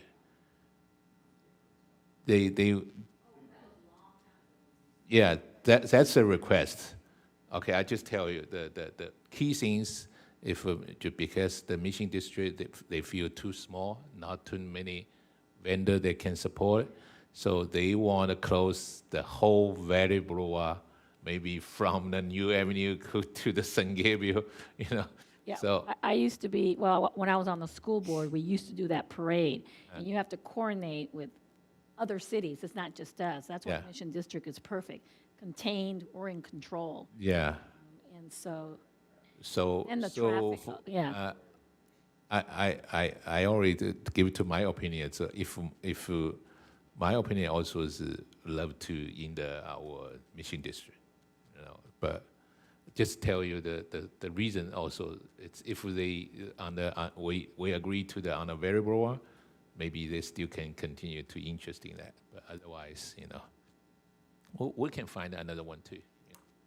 Alhambra used to do theirs on Valley Boulevard, and they no longer do Yeah, that. yeah. This last year they did on the Main Street. Right. Yeah, yeah. So can we instruct our community services, maybe just do some study, so bring it back to us. For example, if we can have a Lantern Festival, then what is that possible cost? And if we will have a fireworks and pre-plan it, so what resource we may gain to offset the cost? And I mean, if somehow we cannot get anything we want, we will need to give up something so we can take something, replace it. Yeah. So I think that if we have those numbers, it will show a better picture, and we can make a decision on that. I see. Yeah, actually, based on our listing, we already have at least 15 events, and plus the 16 is the other event. So, in reality, it's also the study. If add on this, I like all the idea. For my residents' viewpoint, it's more events, more better, right? Memorial is important. Yeah, memorial and the Latin festival and the Mid-Autumn Festival. And Haven't even July, gone to the firework. So almost 20 events. I don't know, the community service department, the manpower can handle it now, because almost 2 weeks have the one event, at least, right? Every 2 weeks. As Yeah. our city manager said before, we'd be looking at bringing back some staffing costs as well, because we would likely need to increase our staffing, Okay. because we are pretty well tapped out with what we're currently doing. Okay. So, yeah, think about it, but we'll see what reality we can do it or not. Okay.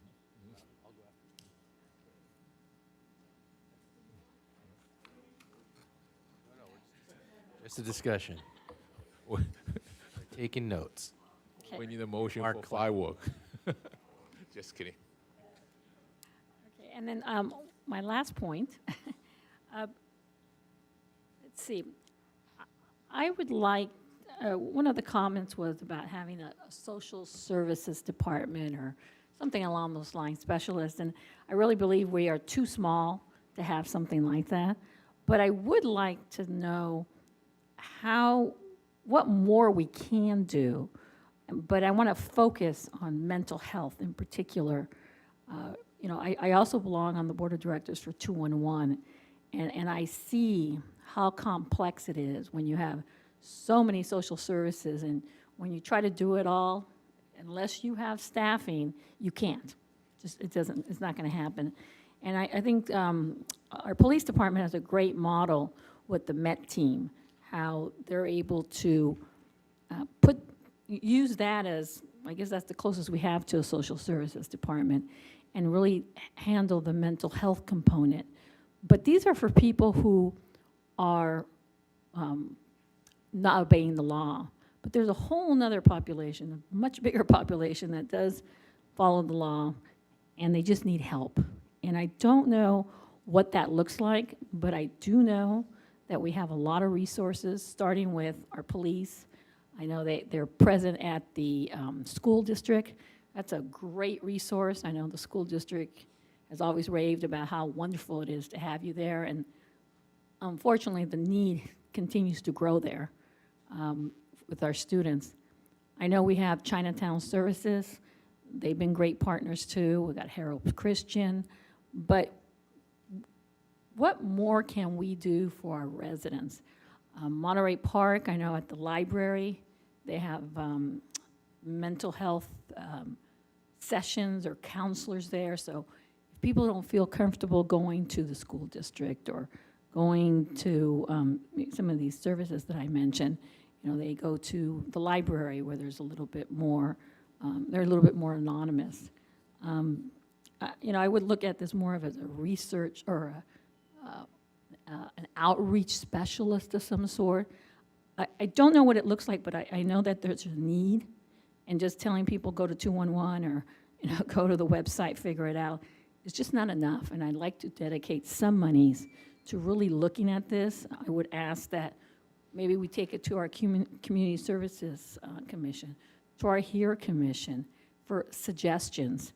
But again, we don't have the staff or the expertise, but so we would have to hire someone to kind of find out, you know, what kind of partnerships are there, like the school district, that maybe we just haven't tapped into and that could help our community. I don't know, Mark, maybe you can help me, how much that would look like, you know, what dollar amount we're looking at. I don't know. Do you have any ideas, or?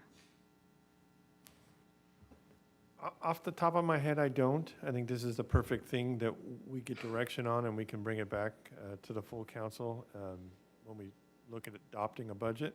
I don't want to regret saying this, but I think mental health services, there are lots of funds out there, grant funds and things that the county does that they're looking for partners on. So I think if you gave us some direction, if this is what the majority of council wanted us to look into, we could bring back some information on what that would look like. I appreciate that you understand that that's not something we have the capability of in-house. So I'd bring back, if that's what the council desires, I'd bring back what it would cost to have a consultant or a part-time person or somebody to explore that for us, and then to provide suggestions for that, using the commissions as resources. I was going to ask the chief, since you're on the ground there, well, literally, I guess, but you know, with the experience you've had on the school district, I know, and I think we've had this conversation, that it's just so much, the need is tremendous. I mean, your staff is doing so much, and, you know, just keeps growing exponentially. Is there something you've seen or something you would suggest, as opposed to just putting it back into your department to handle, but for just the general population, that the people that you don't see that are still, that have tremendous needs? Is there something you've seen? Well, yes, there's definitely a trend for need for mental health services. There's no doubt behind that. However, we do have a clinician that we do share with the Amani Police Department, and my goal is to expand on that as well and have that resource available, not just on the PD side, but probably on the city side. And what the city manager spoke of earlier, there are many grants out there that we could capture. Right now, we're going to be coming forward to council pretty soon in the near future about accepting a grant for, at least on the officer wellness side. So I know there's other grants that are available out there for the community side, and that's something that we could definitely have a management analyst look into in the near future. But this would be for the city, not for the police, so we would have to have a budget item of some sort. But I guess we don't really know how much that would be, or. Not off the top of my head. If you wanted to earmark something, or just make sure that we don't program all of the funds in the budget this year, and then we could bring something back as an augmentation later on. I don't know, colleagues, do you have any comments, or? I got a thumbs up. 2, 3, okay. Actually, if we right now don't have enough the financial support to this kind of position, I hear the community is allowed to help, like Chinese service, Chinatown Service Center. They do the iPad. Is they help? Right. Yeah, we have deployed those in certain circumstances. Okay. I think the Herald Christian Center, AYC also help. Even like most of the time the when it's a church group, it's called the IYIF. They also say, hey, they will be provided some mind control to how to, that's also mental health related. So how do you control your yeah, that's I think he means more meditation. yeah, it's no, self mind, it's Kind of, yeah, breathing, yeah. yeah, it's Meditation. how do you control your like emotional if Yeah. something like if like Monterey Park happened, it's a similar this kind of situation. So yeah, a lot of organizations to do that. Maybe we can contact them to. Yeah, but everybody's doing it, but for our city, like, what would our residents be able to do, as opposed to having to tell them, go here, go there, you know? We would have something here available. But I don't know what that would look like. I know I like it. This is a good idea, but I don't know the reality. We can do it. I don't either, that's why we would Yeah. need someone to help So us that's a really coordinate. professional one, you know. So if a lot of things. Yeah, I mean, we wouldn't hire the counselors, but, you know, for example, again, back to Monterey Park, I know they, the Friends of the Monterey Park Library, I mean, they have set aside a room, and they have services, but they've used them from other organizations. They're not paying for those services, but the city is helping them out. So the community knows where to go. Right now, we just ship them off, or we might not even be able to ship them off. They call City Hall, I don't even know what we can tell them. If we still have resources, to let us send to them to even LA to Yeah, 211. well, that's why I'm Yeah, trying yeah. for first-hand So yeah, we experience 211. just consolidate all the resource. Maybe we can do. I think this we can do it right now. We can put all the resource if it's something happens. But is that the best way to do it? That's what I'm Yeah, asking. I know, it's like your idea, it's good too, but, you know, so. But we can just do explore, it. you know, I'm not saying it's going to cost us a lot of money, but maybe start with the commissions, the Community Services and Hair Commission. What ideas do they have? And kind of. Yeah, okay. You know, maybe, I don't know what the Yeah. dollar amount would look like, 20,000 maybe at most, I but think we at least want to get. help. Yeah, well, At least how can we the- help? Yeah, the And, mental, yeah. and the Hair Commission now has youth ambassadors, and it was very interesting listening to the Yeah. interviews too, and some of the comments they have. So, by the way, I have also safety, the question, when, for the chief, Ricky. So still here. It's for the, when, I know that like 2 years ago, we do like, let the volunteer, let the like business to join because I saw we have the citywide camera. So the budget, the question, it's for this program, it's really going well or still not as successful? You're referring to the FUSIS system, sir? Yes, it's not going as well as I would like it to be intended for, because there's a lot of technological challenges to it, and we are not quite there yet. However, we are looking at other avenues of technology in order to supplement some of those issues that we're dealing with on our side at the police department. As you're aware, our building is 62 years old this year. But being an essential needs building, they actually double it, so it's almost about 120-something years old building. And to add more technology, it does take a lot of costs and efforts. So we are tackling that aspect of dealing with aging building and also with the needs of the community of enhancing technology to keep them safe. So if you mean that not too many business to join this system, this program? Yes, it's only a handful of businesses. Okay. In a perfect world, I would like to have all the San Gabriel businesses join the FUSIS core. However, I don't think we could be able to support it on our technological side. Okay. I know I forgot which one conference I had to go there. Some city, and I know in the Hollywood, which one city Beverly Hills? Yeah, Beverly Hills. They have the city wires, the camera. They have it's owned by city. It's a 2,000 the camera, but they outsourcing the company to monitor, too. So that's will help if we don't have the facility to do that.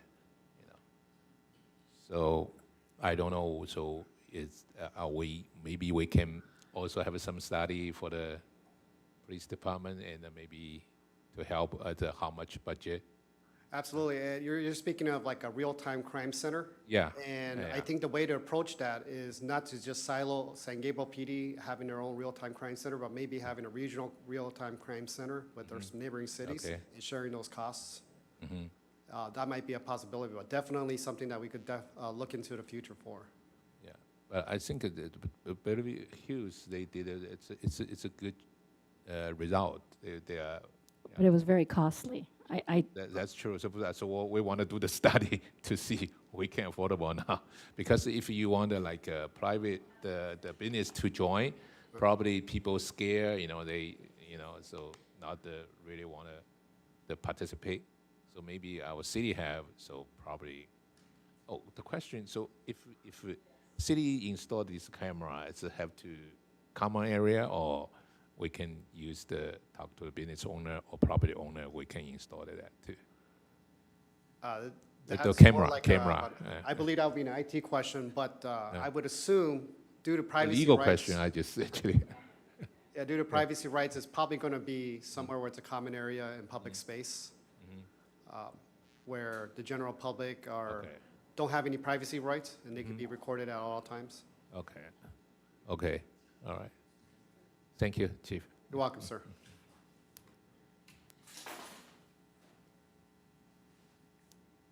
So I think we'll take, at this point, a 5-minute health break. It's been 2.5 hours, so. 5 minutes?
Thank you. We're going to come back in session now.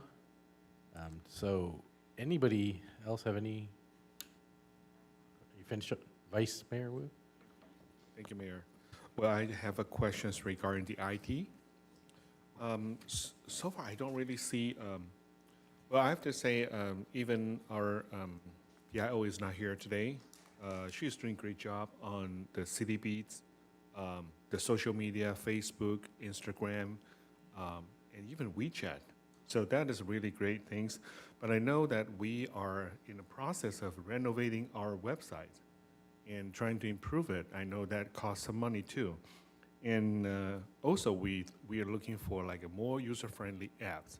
Do we have any budgets that will be improving those things for the 2023 to 2024? Well, first of all, good evening, Mayor, Vice Mayor, members of the council. That project is particularly handled by the PIO, so I don't really have information on that. Yeah. We do have in the augmentation, the list that you're looking at, Vice Mayor Wu, those are the only ones that aren't funded. So on page 32 of the slide deck, the one that's up on the screen right now, those bullet points in red, those are not included in the budget. The ones that were earlier in the report, and I'm trying to find the page. Thank you, ma'am. That has,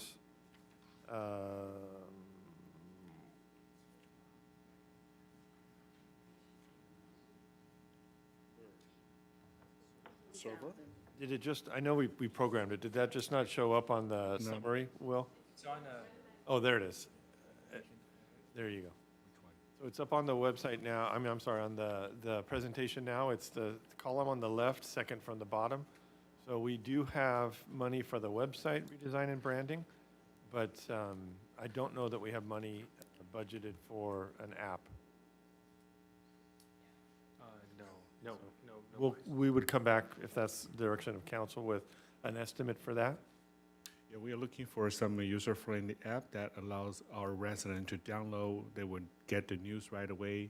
They can just receive the feed from our city. They can report anything right away with like a graffiti, loopholes, the pop holes. And any traffic light is not working, I know that we have the function already. But if that can be more like a GPS that locate the location. I mean, when they take a photo, they'll be automatically send it to our city, and they're able to find out, oh, this is the location that needs service. So that, I think that's the purpose for that. And I appreciate that. As Mr. Suen mentioned, I do believe Clara, our PIO, Clara saying our PIO is including that in that website redesign, but she's at a conference today, and so without having her here, I can't verify that, but we will definitely have that in. Thank you. That was number 9 on my list, so I can cross it off. Software/city app, citizen reporting, that type of stuff. So I think it's important. We need to get with the 90s.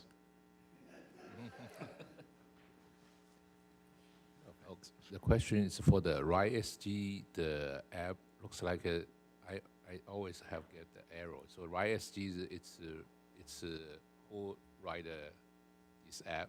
So is a company to do that? So we have the company that we're partnering with, Rideco.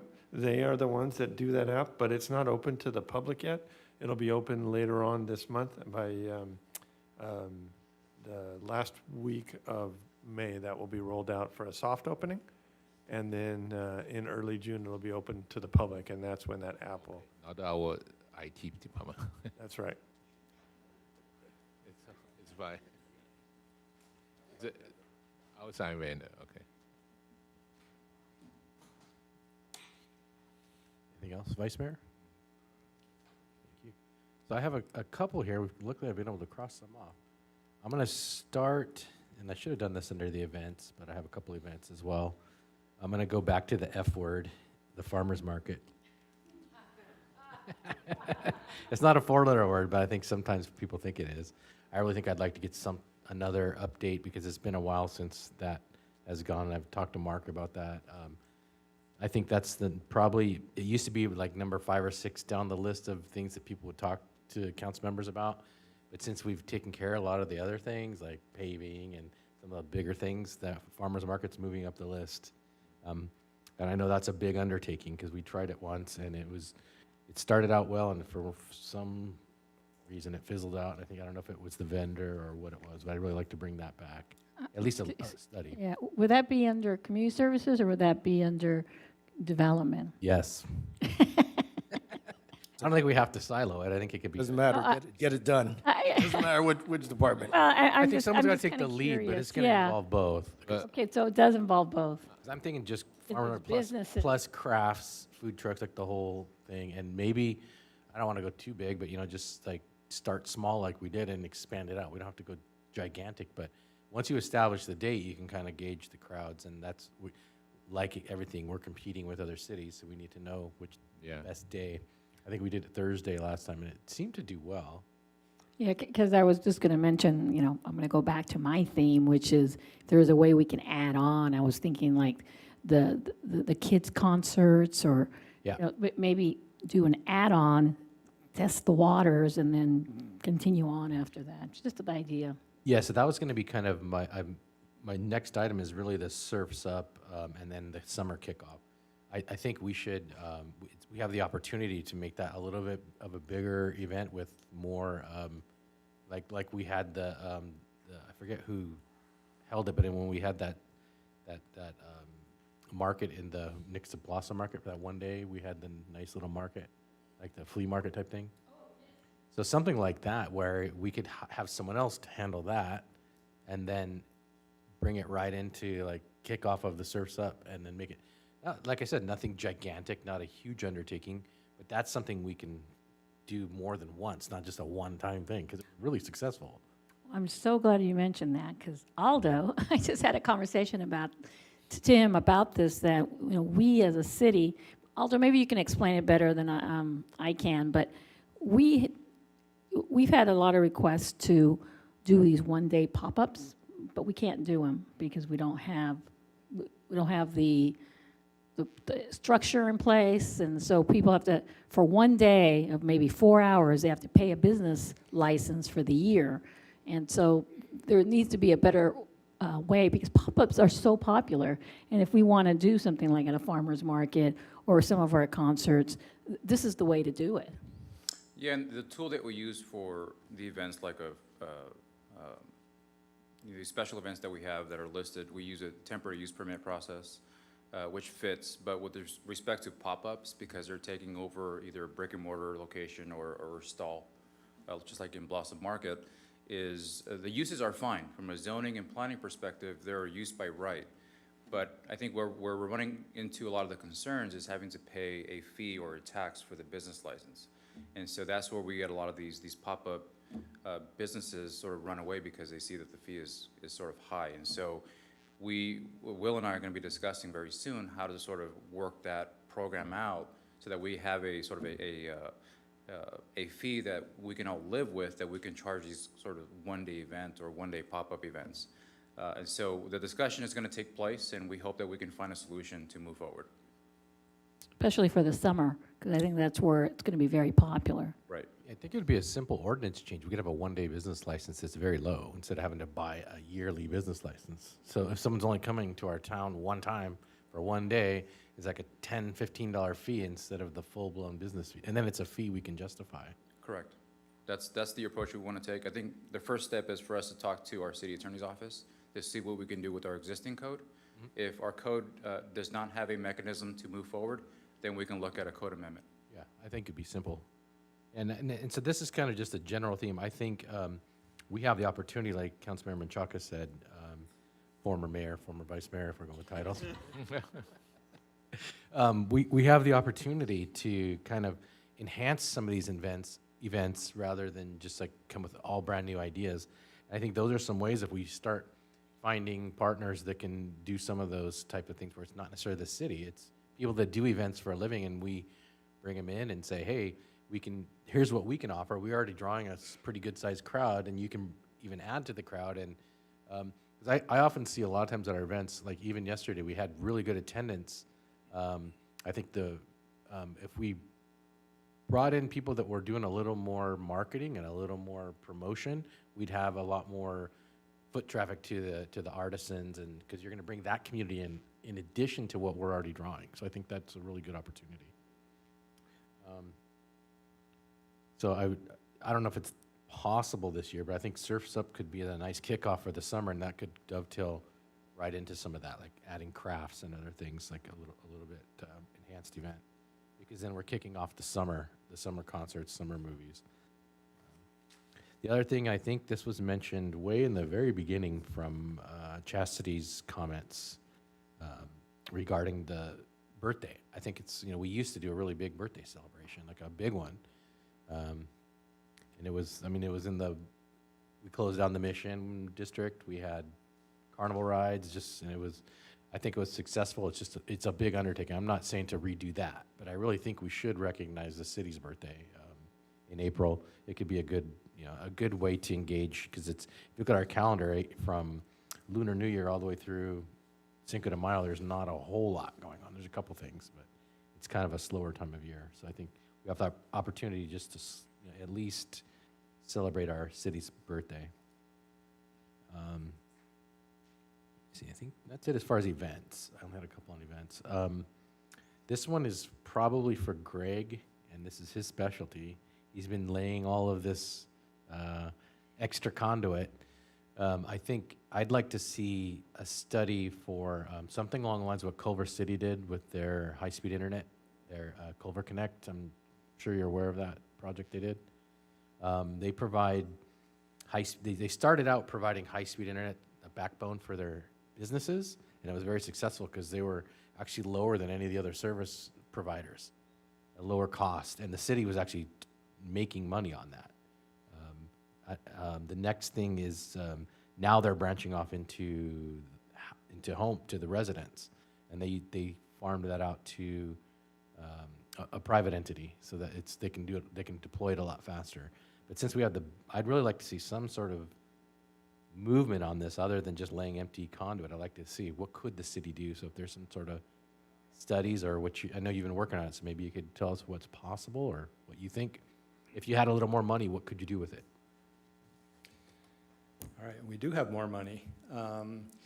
The conduit is going in with Measure R funds, and we did go back and reappropriate, move money around, and we added more money to the fiber optic project, which in their world is to synchronize traffic signals and improve traffic flow. But they don't mind if we build in extra capacity. So we will be pulling fiber lines that have many more strands than we actually need for traffic signals, and we'll be pulling in conduit space. So we'll be expanding that from the original scope, which was just Valley and San Gabriel Boulevard and a little stub to my office. But we already put conduit under most of Las Tunas with city staff. We're hoping to expand with the additional funds to do Del Mar, maybe Mission and New, and get some more corridors under the way. To do that, it has to be streets with signalized intersections to justify where we're putting it.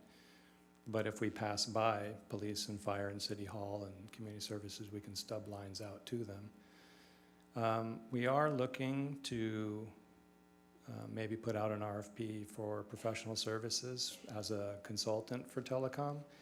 It is a specialty that we don't have in-house, at least I haven't talked to our IT department about it, but to actually be a fiber provider, to resell it to businesses, in addition to our own use, I think we do need to bring a consultant to understand how the whole system works, what they recommend, pricing plans, where to run it, cost versus the recovery, return on investment.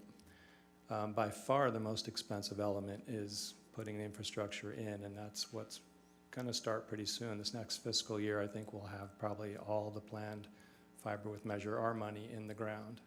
So the plans are about roughly 95% right now, so we're close. Is that for data when you say all the fibers in the ground? That's like so we could service just the city, or would that be able to do more than just the city, like provide like a backbone for business and other maybe possibly The conduit capacity we're putting in will have enough to lease it to telecom companies, for us to provide our own dark fiber. We might lease conduit space, we might lease dark fiber, we might pull our own fiber and be an internet service provider to our residents and businesses. That would be my first choice.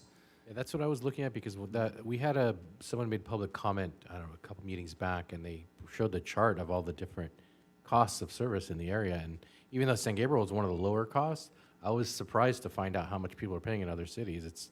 Sometimes it's double what we pay in San Gabriel for the same data. Yeah. I mean, I think if we come in as a city, and I think that levels the playing field, we can be competitive and at the same time provide a good service for the residents. Because in all reality, data is a utility now, just like any other utility. It's something everyone takes for granted. When we're able to provide it, it's a service to people who may not otherwise be able to afford it. And that's the thing. The city can also, I think, help people that may not otherwise have internet have it. Because there's a lot of places where I know people that live next to publicly available Wi-Fi. It could be, there's someone's broadcasting strong enough, like a business, where they're using the business Wi-Fi for themselves. But if we set that up, I know a lot of cities are doing that now, especially in the Bay Area. There's a lot of cities that just have Wi-Fi. You log in anywhere in the city. But I mean, we're a small enough city where, if we have the backbone on Las Tunas, San Gabriel Valley, that's 90% of our city with stubbing down the arterial streets.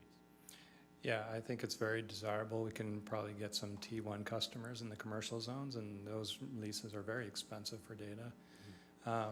To the public and businesses, I do believe it's a very valuable amenity. It'd be a great service for us to provide. So I do think in the next coming year, we'll look into interviewing consultants to possibly pick one and guide us on maybe a master plan for telecom. And that's already budgeted, or? I don't think it is, no. So we have time to budget that. I'd like to move faster on this than anything, because data is very important, and these things change quickly. So we could do a study now, and we have the capacity. So I think it's a really good idea to just get that moving, because we've been talking about, and you've been doing it, but we've been talking about it for a while. I mean, I've been talking about this for 10 years on council. So. Yeah, another side note is we have been approached recently by a telecom company who wants to beat us to the punch. They've already been fishing around. What would a permit cost to run fiber everywhere in the city? Strand fiber overhead. So we're also discouraging that. What we let them know is a project of that size will have to take to council for their discussion. So that's kind of putting them on hold. But companies are starting to feel us out for providing the service we would like to provide. They want to do it overhead, not Yeah. underground. Not ideal, because the whole idea of the future is going underground with everything. Yes, yeah. Okay, gotcha. All right, I think, that would be it for Greg. Did anyone else? I think it's the first time that Greg's only spoken once during a budget meeting.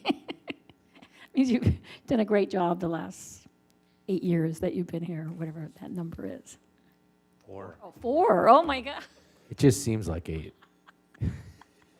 Feels like 8. Double time. Well, you've accomplished what it took 8 years, somebody else, you did it in 4 years. How's that, Greg? I'll take that. Okay. Thank you. Put that on your resume. Another thing, I would like to see, and I think we've discussed in the past, we've never done it, some sort of participatory budget for the public, where we take, and we don't have to do it, but we put some money there and say, hey, what would the public like us to do? Because I think crowdsourcing these ideas, I mean, we have a lot of us up here, we set aside a little bit of money and say, what would the public like to see? And then get some ideas and then see if any of it's viable. I mean, we could say, hey, we want X amount from the public. So like by our next meeting, we could solicit ideas. It doesn't have to be at a meeting. We could solicit ideas through the internet or off the website, and just say, hey, the city council is trying to solicit ideas from the public. We're going to program a certain amount of money depending on the viability of ideas. So I'd like to see something along those lines. Excuse me, Mayor. So how would that be different from the community meeting we're having on June 3rd? Well, I think, number one, people don't show up to meetings, so they can just literally put it over the internet and say, quick post. Even if they do it through social media, the city needs this. If we put out like an Instagram or put out something saying, the city is looking for ideas, what would you like the city to program? And then that's more participation at least, and it's in a different way, like it's not formal. And it's not something we're taking action on, we're just getting ideas. So a lot of times, I hear some pretty good ideas from just random conversations I have with people. That'd be nice to spread that out instead of a one-on-one to make it a community-wide thing. I don't know what that looks like or how to accomplish it, but some sort of way to leverage participation using social media or the web presence. May I ask a quick question on that? Certainly. Is that something you would want to do for this budget, or is that something we could work into the projects, or the process, excuse me, for next year? No, the process is fine. I just want to see some more. This is fine, but we're not getting a whole lot of even public comment, and we're not getting a whole lot of public participation. We had, I think, 2 comments, 2 or 3. I don't remember, it's 2 or 3. So I think that's a way to, and it's not the formalized public comment. It's like someone may have a quick idea, like I'd like to, I mean, we've heard this a million times. I'd like to see a dog park. All of it, it's almost like polling, and then someone else, and you starts a thread, and a lot of people say, "Well, have you thought about this or this area?" Or you get a lot of things where you're crowdsourcing ideas. Another thing that I would like to see come back is, I know COVID stopped this, was our government classes from Gabrielino that would come in, shadow staff, shadow council. I'd like to see that come back. I know that there's some money associated with that, so some budget. I think that's a really good way for us to work with the kids at Gabrielino and their government classes. They learn the practical, like what does the government do? They get that day of spending it with staff and with council. I think that'd be a really good thing to bring back now that we're functioning fully again in person. I don't know if that's been discussed or not. We've done stuff with the grade schools, but not back for the full youth and government program or anything like that. I think I think that's something we could bring back. Mayor, I think, and I don't think anyone's here from those days, but it was Arm&A, I remember, because actually my daughter participated. And I think part of the problem was the coordination with Gabrielino at the time. So hopefully, they've gone through some changes too. They'll be willing to work with us, because I did ask Arm&A. It wasn't COVID, it was just Gabrielino. I think that was the final nail in the coffin. I used it as an excuse not to bring it back because I asked. Next, I wanted to see a budget impact for changing our overnight parking regulations. I know we've talked about this, but we've never taken action. So I don't know if that's a separate meeting or what that looks like. Right now, the regulations are still make it kind of difficult to just go and buy a permit. I'd rather pay fees than fines personally. I think it might even more than offset the amount of fines parking fines, if someone's able to just buy a yearly instead of a daily. I think that the daily fees get old really fast. Like I had my brother visiting, and so he had to go every day and go buy, the parking permits. And if I had a yearly, which I can't get at my house, if I had a yearly and I was able to buy that, I could have let him park in my driveway and I would have just parked on the street. Because right now we have to shuffle cars around, and so I just take whichever car's in the back. We wouldn't have to do that if we had a program. And I just want to see like if there's what type of budget impact that might be.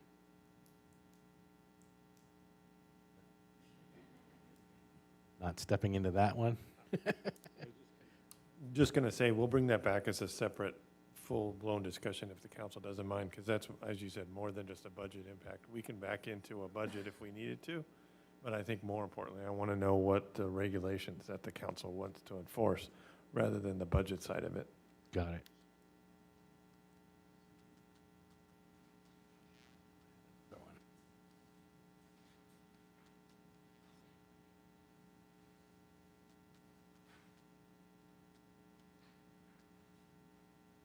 I think that was it. And then other than that, I think from my perspective, I thought the budget, like I've said every year, has gotten a little, it's been improving incrementally, and it's taking good steps each year as far as clarity, ease of reading, because when I first got here, it took, I don't even know, I couldn't even decipher the budget. honestly, and I'm pretty good with numbers, and I couldn't figure out where money was going, where it was coming from. Now I think it's doesn't take a whole lot to figure things out, which I very much appreciate. I can read items, know exactly what they are, know the funding source without having to go back and forth and back and forth and back and forth. I just wanted to say, staff, I really appreciate that. I think it's good for the public, it's good for council, and it's actually good for staff because you know exactly what your revenue is, and you know exactly what you're spending, which helps you plan, and it helps us do a little better oversight. So I really do appreciate everybody's efforts. So, probably especially Linda and Will. So I do appreciate that. Do we have any other council comments? We've exhausted it. None for me, Mr. Mayor. All right, so the next item is adjournment. The next regular city council meeting will be May 16th, 2023 at 6:30 p.m. So I adjourn at 8:37.